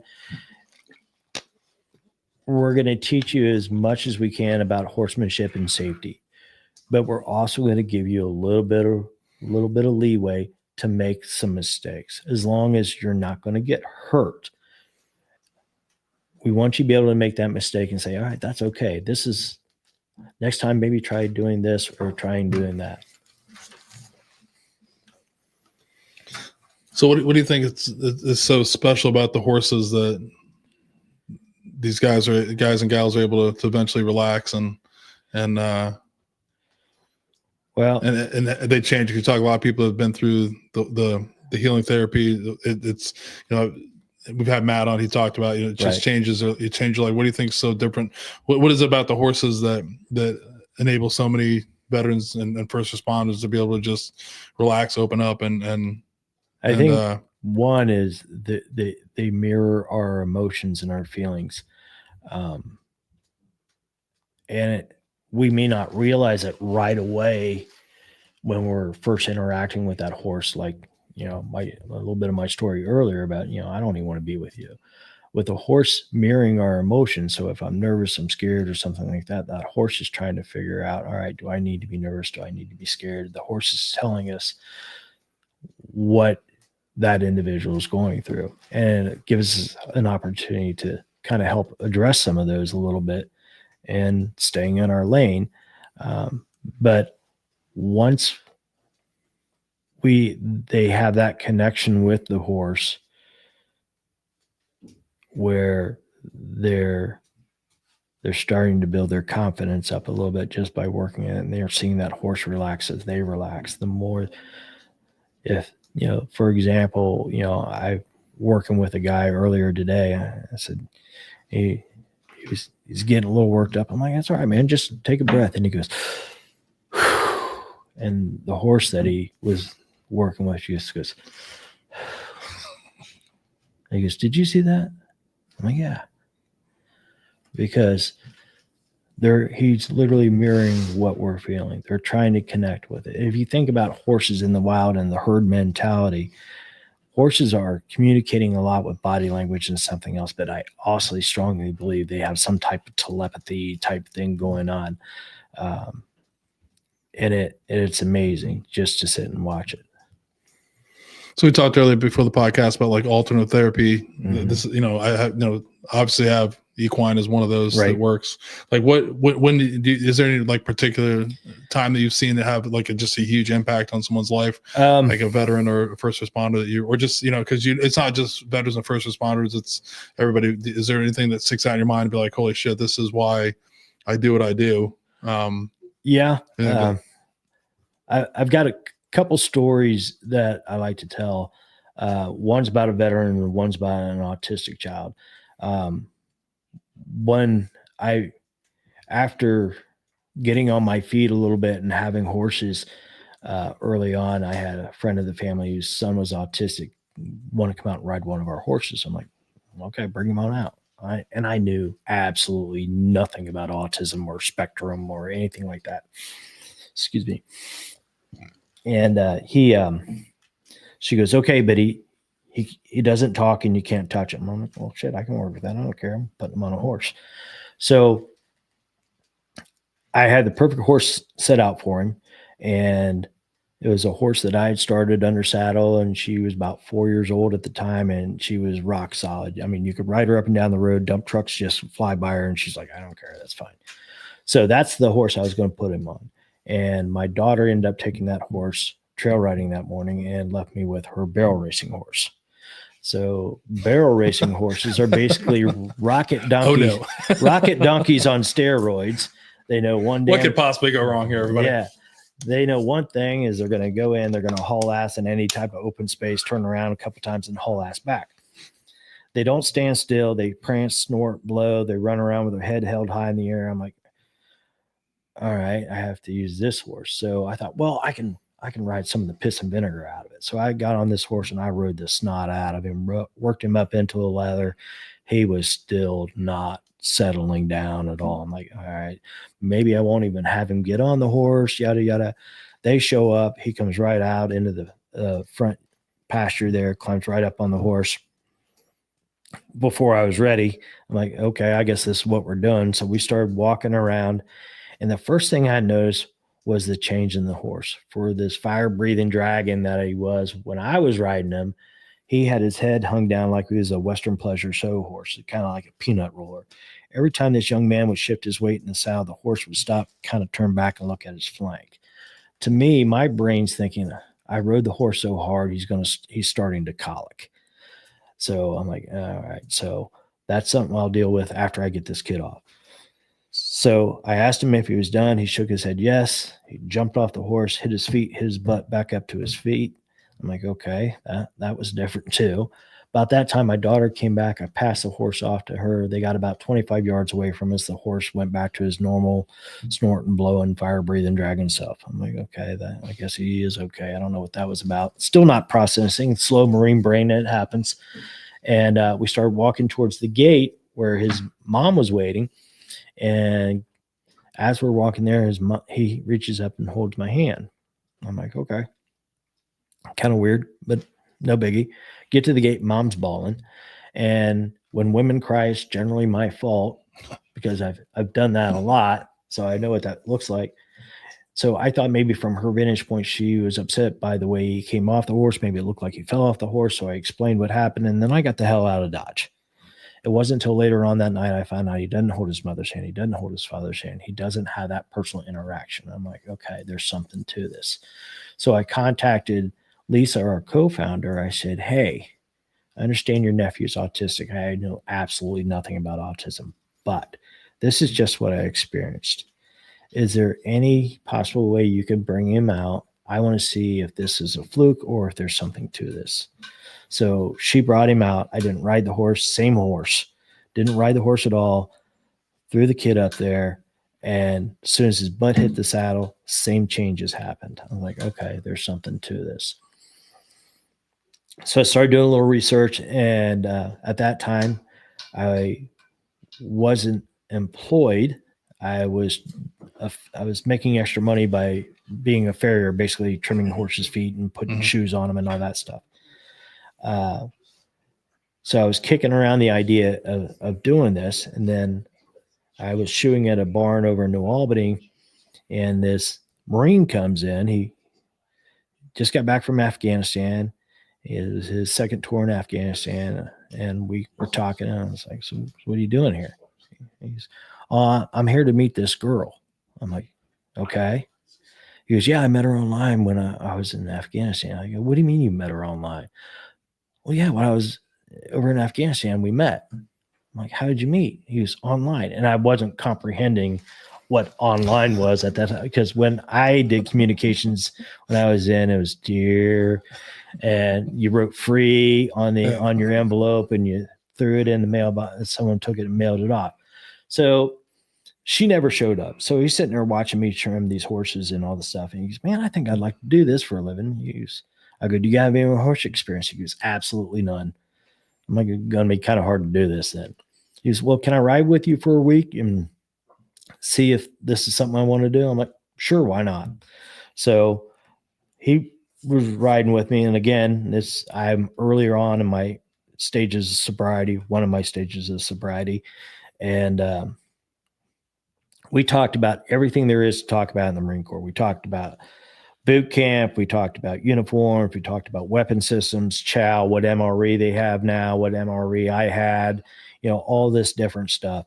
I went here, I went there, and all this, but nothing really significant about that.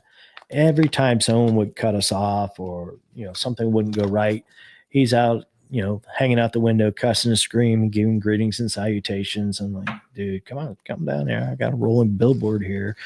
And we were at another barn, and this was my big money stop. For me, it was. This paid my bills, enabled me to buy material to put on the truck and all this other stuff.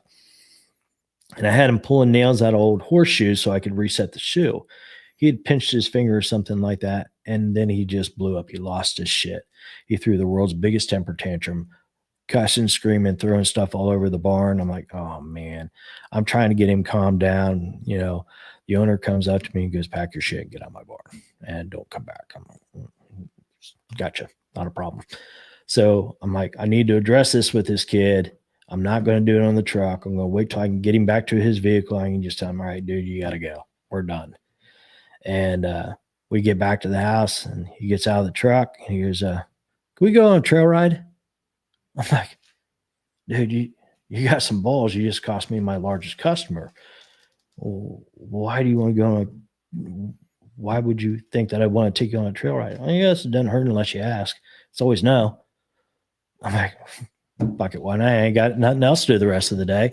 So I saddled up a couple horses, and we went on this trail ride. And we're going down the trail. He's leading. I'm talking to him, tell him how to steer, how to stop, and all this other stuff. And he goes, can we trot? I'm like, sure. So I talked him into how to get the horse into a trot, and he's up there flopping around like a fish out of water. He goes, can we gallop? I'm like, no, hell no. But I talked him into how to pick up a lope or a canter, a next gear up.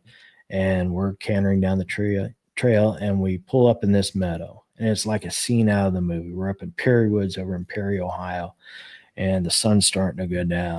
And he's over there grinning like a jackass eating thistles, and then he just starts to cry.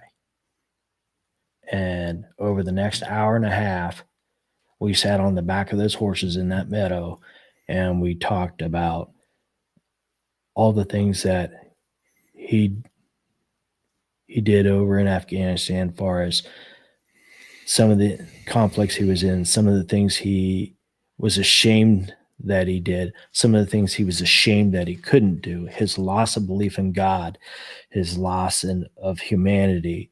And all this stuff came out on the back of the horse. And as he's sharing this with me, I have some thoughts running. I'm listening, but I'm also having some of my issues stirring back there going, tell him this, tell him this, tell him you too have had that issue.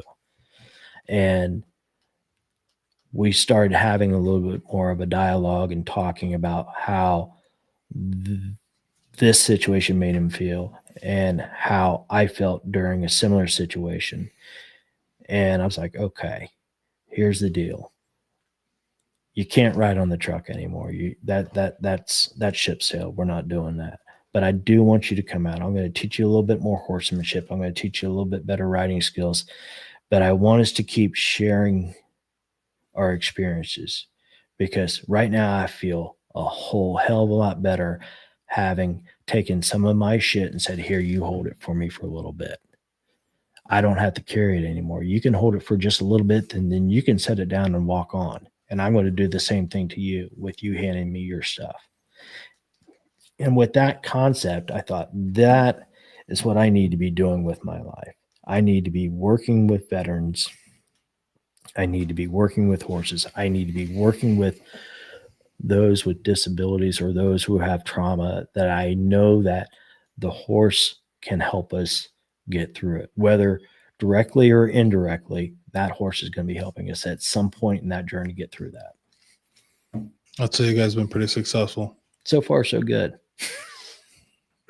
So how many horses you have now? We have a total of 33 as of today. As of today. How many different events normally, or groups that are? We have currently, we have our Veterans Night, which is the first and third Friday, which is open to every veteran from 6 to 8. We have our all-female veterans program as well. They're welcome. Female veterans are welcome to come to Veterans Night, but we also realize that they sometimes have a different trauma or different issues that, you know, the craziness of a regular Veterans Night may not be their cup of tea and need their own space. So we have a program for them as well. We also have a combat veterans peer support program, which is more or less me and 2 or 3 guys having coffee and just, hey, how things going, you know, that type of stuff, or just a bitch fest or what have you. Our first responders program is on the second and fourth Friday, same type of scenario. Now that program's a little bit different than our veterans program. It's more family oriented because those individuals spend a lot of time away from their family. Not saying that on a veterans night, you can't bring some type of support in with you. If you want to, first time out, we can do that. Generally the first Friday, we want just the veteran, but we know sometimes veterans need to bring their family in, show them what they're doing, that type of thing. Our therapeutic riding program, we work with children and adults with physical, emotional, and developmental disability. That's a hell of a mouthful. My youngest participant is 4 years old. My oldest participant is 82. That's just in the riding program. So we're serving Sunday through Thursday in our riding program, 75 participants this session. We work with 4 local schools. We work with Heartland High School, Grace Haven High School, Olentangy Oasis program, and Buckeye Valley. We also serve survivors of human trafficking through Salvation Army and Hersong. We work with the Delaware County court system quite a bit. We have around 400 folks coming through our door a week. So John's very proud of you. He's like this, throwing you this information behind you. I can see him going like, he did thumbs up as you go through. So, and if those don't apply to you, you could always volunteer. Like my wife just started doing Absolutely. a month ago. She said she didn't want. I'm hoping next time you're there next Tuesday, you I'm need to find her. Seek her out Tuesday, and you gotta just, you just gotta surprise her and tell her like she's she's like, I saw Tim yesterday. I'm like, why don't you say hello to him? I didn't want him to know I'm here. I'm like, okay. That's crazy. Okay, perfect. That's crazy. So I hope next Tuesday you give her the worst job. No, I'm kidding. I'm going to find something nice for her. She's loving it. But if none of those things apply, you always need volunteers. I can tell you, thank you. In all seriousness, like my wife has been doing this for a month, and it's been something my wife she's always wanted to volunteer. I think she's found something that she really enjoys, and it's interesting because I think it was early in the week. She's like, oh, what's going on? They want me on Wednesday. She's on Tuesday night, and she quickly was like, do you mind if I go? And I'm like, go. You know what I mean? So it's neat to see her go out and do something. I don't think she would have done that in the past. So that's awesome. She's definitely. John is raising his hand over here. He's making forward strides. We're gonna get to. We're gonna get to it. Jeez, he's pushy. He's very pushy. What does this guy do? It's like he's on the board or something. So John joking, is a pain in my ass. I mean, that's a good throw, by the way. But we're getting to it. We're gonna get to it. We got that. Okay. I like the board, guys. Getting to the point. Hey, Like, come on, sure stop screwing around, you two. Get dead serious. The other thing I'm sure he's like, you didn't talk about this, and I'll hear about it later. That we're very active in Delaware County's Veterans Court, and we do have some participants in Franklin County Veterans Court. The Veterans Treatment Court is kind of, like I said, near and dear to my heart. I spent so much time on the other side of the law. It's kind of nice now to be able to sit in a courtroom and help somebody else other than sitting there going, oh shit, how much jail time am I going to get out of this? So. Yeah, so I just had, I mean, we didn't talk about, but All Rise Justice for Vets empowers communities to respond effectively to complex medical and behavioral health and criminogenic needs of veterans in the justice system through customized consultation, training, and technical assistance. JFV partners with state and local stakeholders to build and sustain coordinated multidisciplinary systems of accountability and care across every stage of the justice involvement.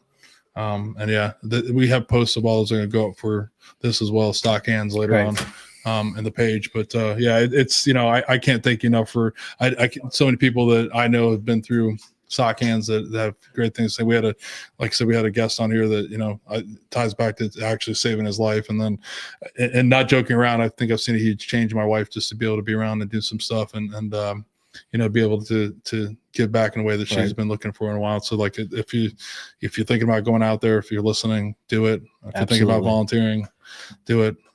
One of my catchphrases is, and I said it in a speech years ago, and it just, here's another big word. It just kind of happened organically that I was like, you can spit this out. So, I love to say that we can't make a difference in our own life until we make a difference in somebody else's. Mm-hmm. And I feel that is kind of the root of my existence. How I started healing myself is I started making a difference in somebody else's life by sharing some of my trauma and stuff like that. I'm making a difference in their life, hence making my life better. Yeah. I mean, I think it's just the month of my wife. I shared with you guys for the podcast is, like you said earlier about holding space for other people, Save a Warrior and what I do there. I mean, I'm doing that a lot. And then, being there to witness other people's trauma or the things they're going through, right. I think, now it's kind of interesting. I think, my wife and I have something, we don't have a lot of things in common. We now have this in common. I've just noticed that, and be able to talk with her about those things and to be able to do that's a huge connection. So when I tell you, thank you, it's believe it or not, it's helping a part of my marriage to be able to have a common, something that we can commonly, she's always had a big heart. She's always wanted to give back, and she's, she's seen it. She's able to help people. I mean, it's just every time she comes back is, smells like horse shit, but a big smile. Yeah, I'm usually like, hey, go. The dogs love her when she comes in already. It's always crazy. We're like, go out of there. Yeah, I regret it now. She starts trying to buy $1,200 hats. Then we might, There's cheaper hats out there. That was a one-time purchase. Come on. But I'm thinking, No, I mean, I say that now. I mean, I have some other hobbies that. She needs a hat. It's past 12. Yeah. Mm-hmm. Yeah. I did. She doesn't have. I got to work that. That's my gift here. If she does it for a certain amount of time, it's a secret. Hopefully she's not listening to this one, but that's what my plan is to do for her. So it'll be a good thing. But I do appreciate everything you're doing. And I promise I got to get up there. We got to get. I'd like to get all the guys up there from. Absolutely. Up there, we'd have to go do something there, and maybe we can work. Maybe have a podcast up there or something. Oh, that'd be cool as hell. Moving forward. So. I'll put that on the list to make it happen. Just we're getting close to 2 hours, but I had a couple more key questions I wanted to have for you. So, you're not shy about, and I can't again thank you for being your honesty is what I never could understand like what this looked like. But when people can be on here to be honest and tell the truth about what's going on, it to me it makes every episode unique, and it makes everything that we do in front of the camera behind the scenes worth it. But you've shared your struggles with the law. You shared all the heartache and the trouble you've had with alcohol. What is it like looking back, with all the troubles you've had to be honored as the Delaware, what year is it? 2021 as the Delaware Ohio Veteran of the Year. And then in 2022 being inducted into the Ohio Hall of Fame. What does that look like? When you look back at your life and to be, those are pretty big honors. Like, what do you? Well, let's start with the Delaware. What kind of emotions are on there? The Delaware one, I thought, oh man, I'm finally making it somewhere. Until I got to the whole presentation there for Delaware Veteran of the Year. So I show up. It was at the fairgrounds up there, Delaware County, their brand new building they had up there, and I walk in and I said, I went to the check-in desk and she goes, "How may I help you?" I said, "Yeah, my name's Tim Funk." And she goes, "Okay, I don't see you on the list anywhere." I said, "Well, I'm supposed to be the Delaware Veteran of the Year Hall of Fame thing." She goes, "No, that's Larry Fink." I'm like, "Huh?" And at that time, the VSO, head of the VSO, Brian Gallagher, goes, "Hey, Tim, come over this way." And takes me over to, "I'm glad you're here. We're really excited about honoring you and all you do and all this stuff. You're sitting right up here next to Judge Heminer." I said, "Okay, cool." And I sit down next to Judge Heminer and I look at my name tag thing that's out there and it says Larry Fink. And I was like, did I really make it or did Larry make it? But so we found somebody close enough to the name Fink, Funk. It's all, Well, so I ended up putting that in my office that hangs up on my wall, helps me stay humble and all that, because I thought I was a really big deal. But the Hall of Fame one, I was inducted the same year Adam Carr was, and I know all the extensive work that Adam has done with Saul and all this stuff, and I'm like, they've got the wrong guy over here. I don't know that I'm. And in reading some of the other inductees' profiles and bios and stuff like that, I'm like, these guys have really done a lot of shit. I definitely don't think I'm in the right place. I not trying to be overly humble, but looking at these guys and some of the things they're doing, this is amazing that these guys are, I see why they're doing. I'm not really seeing why I was in there. And apparently I got in a little bit of trouble on that as well, because I did not answer my phone, and I had General asking her, she was calling me because she lets everyone know that they're going to be inducted. I guess I held up the whole class of inductees for over a week because I didn't answer my phone. But that was that just ties into who you are. Right? Exactly. That was a very humbling experience to be on that stage with guys like Adam Carr and some of these other guys, and all the fantastic work and stuff that they've done. So I felt very honored to be there. I still think they got the wrong guy, but that it was an amazing thing. My kids were there, my wife was there, her kids were there, so it was pretty humbling and honored to see the support and stuff that I got for that. Well, I'm sure this isn't the first time you've heard this. You're definitely deserving. You deserve to be on stage for that. What you're doing in the organization is just as equally powerful as these organizations that you're up there with, and you should be super proud. I'm sure. I'm definitely. I'm sure you take it the right way, but you definitely, it's well deserved, and I'm glad you've been honored for that. And like one of the things that we haven't said is I think you're the largest veteran organization in Delaware County, correct? Actually, we're the largest veterans organization in Central Ohio. Okay. Team RWB used to be bigger than us. Okay. They've downsized quite a bit with some changes that have been made. But we are, like I said, I track our numbers of veterans served every month. Like July, our numbers were a little low. mainly because the first Friday, which is our Veterans Night, was 4th of July. So we're generally a month. That is, if everyone signs in and all that, we're anywhere between 120 to 140 veterans a month coming out there. And that's individual veterans coming out. So that's pretty impressive. And I'm really happy about that. So one of the dreams that I have for Stockhands and with our veterans program, because I know horses aren't for everybody, and there's so many other fantastic therapies and stuff like that around. I want to. We've been planning this for years. We haven't stepped up to ask for funding or anything like that yet. Is I want to build a veterans hub. Now, what that veterans hub is going to look like, there will be 3 working bays. One's going to be a wood shop. One will be an automotive bay. I got someone who's donated me a car lift. It's sitting in a box in their barn, and I just have to get it.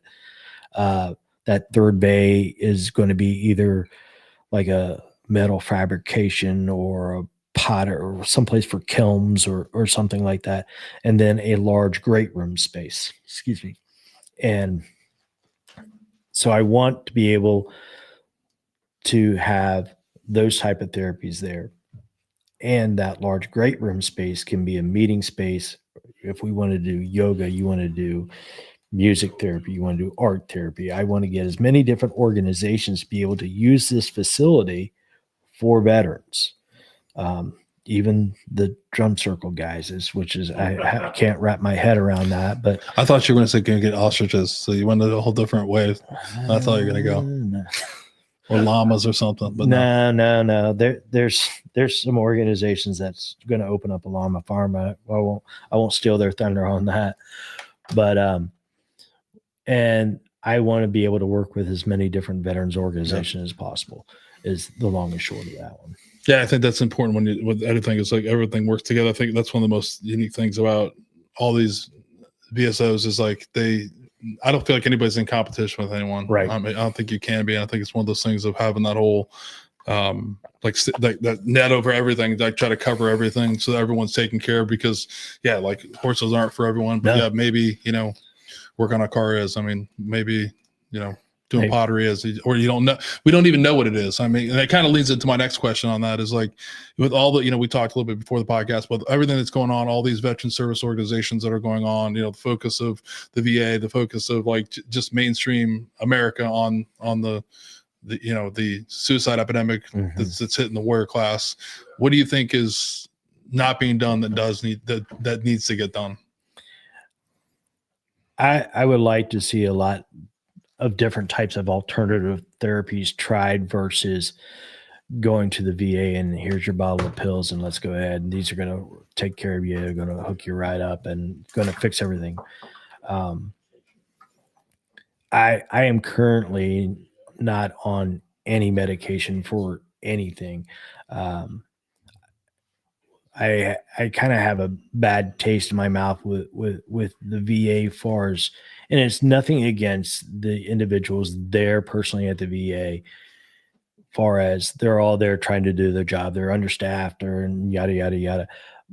But the mindset of the VA is this pill's going to help you. This pill's going to help you. The pill pushing is fine with them. I had a really bad experience. They put me on a medication and I was on such an emotional roller coaster on it. I was yelling and screaming 1 minute, crying the next, and have no idea why. Now, currently, I'm very thankful for that experience because before I did not allow myself to feel those emotions and sit in those emotions and know how to deal with those emotions. So I'm thankful for that part. But I would like to see other type of therapies. There's talks about psychedelics. There's talks about ketamine and some of these other things that the VA and some of the other government organizations are like, I don't know if we want to support that. We don't believe in it. That's like the VA. Equine therapy is great, but we're not going to fund it. We're not going to pay for it. Okay, that's fine. I'm still going to do what we need to do. But I'd like to see him, if instead of getting behind the pharmaceuticals and doing all that, look into the other options. Is it some ketamine with a proper counselor and stuff, like in an infusion, that you're going to sit there and you're going to go through this experience of the infusion of ketamine with a medical professional who's there with you to observe and take notes. And then over a period of time, you're going to talk about some of those things that came out during that session. Whether it's the ETMS, which I've done it twice now, and each time I've done it, my focus has improved. My wife doesn't think so, but my focus has improved. My sleep has improved, that sort of thing. I'd just like to see a wider range of things and quit boxing everything in. Yeah. One mold does not fix all. Yeah. So, yeah, I think, we talked about that earlier. It's one of the things I constantly think about, and there's so much focus on it, and it's just the numbers going down. We're not seeing the effect that you would think would happen. And yeah, I'm exactly 100% with you. It's like, and it's, if it's not out there, I tell anybody else to create it, to find something that's different. It's, just our last guest, started a hockey league, hockey team here. We started doing this organization. You started that. It just figures out what, find something that works, because it's out there. It's like you said earlier, it's out there. You got to look for it too. Right. You know what I mean? But if it's not out there, we just got to keep thinking. And that's, I think you're exactly right to look and find what to connect. Cause I think a lot of it is, like you said before, is the connection, the personal connection that a lot of us are looking for, that I was looking for, right? Real true personal connection. And then honestly, like the thing you talked about, some of that I could really honestly open up to and be vulnerable with, right? You know what I mean? And it's out there. We just got to find it. And I think a lot of it, a lot of great things are out there. Those organizations out there. But the other fact of the matter is, the veterans got to go out there and find it. If one thing doesn't work, don't say it doesn't work. Right. Just fucking keep trying until you find something that works for you. Just keep kicking those doors open. Yeah, go ride a horse. Go, learn how to, go play hockey. Go do what you got to do until you find what works for you, to be able to, to, like I said, to be able to love yourself, to be able to, want to live, be comfortable in your own skin, be you. Yeah. And I can't, you said it many times. I can't tell you how thankful I am that,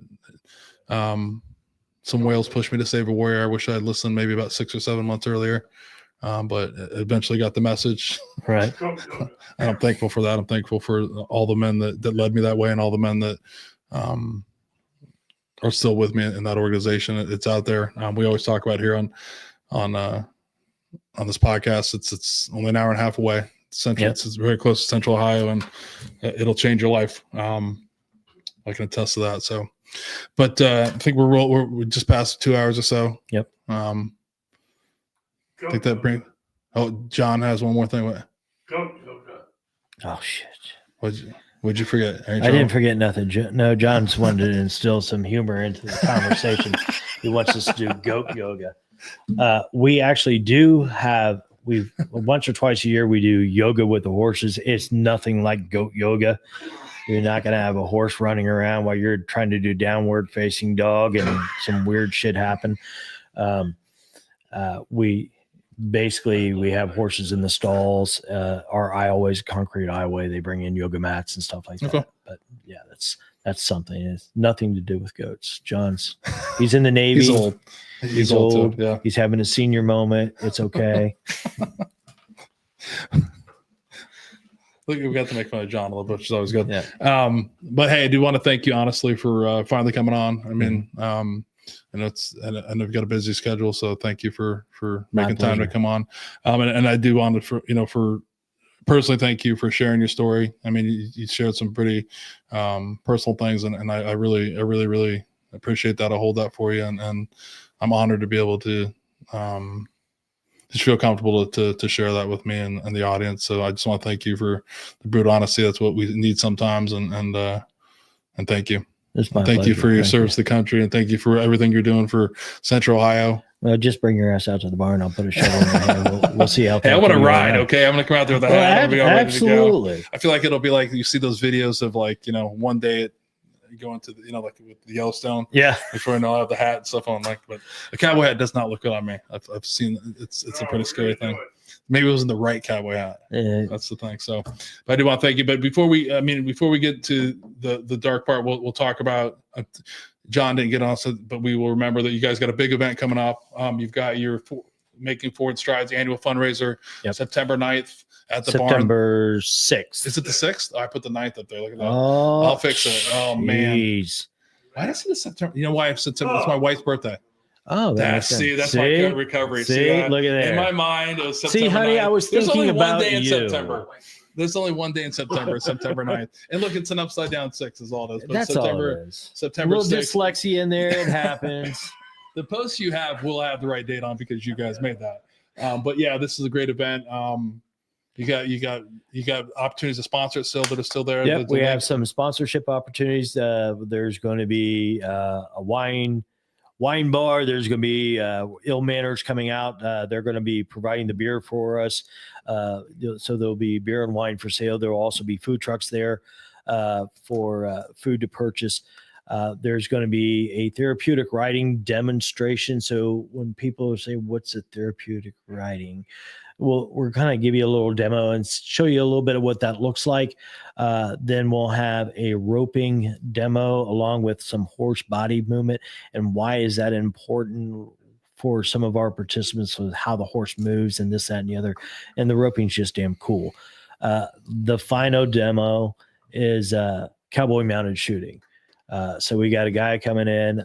He's a real cool guy. He's going to come in and do some cowboy mounted shooting in the arena. We're using this event to kind of highlight our new arena. We raised $1.6 million over the last 2 years to build this arena. And one of the reasons that we needed this arena, we have 190 participants on a wait list. So we're able to build this arena. That's going to help us not quite eliminate that wait list, but at least drastically decrease it. So we have a 100 by 200 new space, bright, beautiful place. And we're going to have all that in there, and plus the access to the horses and all that good stuff. So it's going to be a lot of fun. Awesome. My wife will be there volunteering. Yep. John's trying to he's trying to send us more. Heroes Ball. So John also wants me to talk about the Heroes Ball. Why don't I just bring John over here and he can put on the headphones? Heroes Ball, we'll get now. He's get out of John. We'll get John in there. We'll talk about the Heroes Ball. We're hitting the end of it here. Again, I do want to thank you. Thank you for everything you're doing for the thing that we'll get up there as soon as we can. I don't know if I can make this event, but I'm going to try to make the next one. I promise. But, okay. Definitely need to get up there and see the place. And we'll get you out there, get you on a horse, and we'll play soccer or hillbilly polo or some goofy shit like that. It just can't be one of those tiny horses. Every time I ride a horse, they give me the smallest horse. I feel like I want the big ornery horse. I have I have a horse who's damn near 18 hands tall. Maybe He's a big Belgian draft horse. You would actually look proportionate on him. Me looking on him is like, just a little kid up there, but you would look all right. All right. That's what's important. That's what's important. Again, I do want to thank you. And tonight we're going to head to the part that I hate most about the podcast. Tonight, we're going to honor a service member who took their life. Tonight, we honor U.S. Army's Sergeant First Class Christopher Jason Adams, 45. Christopher was born on December 16th, 1969 in Abilene, Texas. Christopher took his life on December 8th, 2015 in Elm Grove, Louisiana. After graduating from high school, Chris enlisted in the United States Army as an infantryman. Chris served with the 3rd Ranger Battalion, 75th Ranger Regiment in Fort Benning, Georgia. Along with numerous Ranger missions, Chris deployed to Afghanistan and Iraq. Some of Chris's awards and decorations include the Meritorious Service Medal, Army Commendation Medal, Army Achievement Medal, National Defense Service Medal, Afghanistan Campaign Medal, Iraq Campaign Medal, Combat Infantry Badge, Expert Infantryman's Badge, Ranger Tab, Senior Parachutist Badge, and Air Assault Badge. Chris was known for his love of his family, friends, and animals. His hobbies included leather work, farrier work, playing the guitar, welding, fixing anything that was broken, tending to his land, and working on and riding his Victory motorcycle. If you were a family member or his friend, you knew Chris truly loved you. Chris is survived by his wife, Teresa, children's Casey, Christina, and Cody, stepchildren, Daryl and Kristen, grandchildren, Caden and Liam, stepmother, Susan, sisters, Rhonda, Summer, and Shannon, Chad, brother Chad, brother Daryl, and numerous other relatives and friends. And if you or someone you know is in crisis or might be considering suicide, please contact the Veterans Crisis Line at 988-1-800-273-8255 and press 1, or you can text 838-255, or you can now chat online at veteranscrisisline.net/chat. And so again, I'd like to thank you. We'll end it with a horse quote. I mean, these are good ones too. These are actually, some of these will touch your heart. Okay. And so I'm hoping this one touches yours as well. So this is from Claire Balding. I believe that horses bring out the best in us. They judge us not by how we look, what we're wearing, or how powerful or rich we are. They judge us in terms of sensitivity, consistency, and patience. They demand standards of behavior and levels of kindness that we as humans then strive to maintain. So again, thank you for what you're doing. My pleasure. And we will see everyone in a couple weeks. All right. Thank you.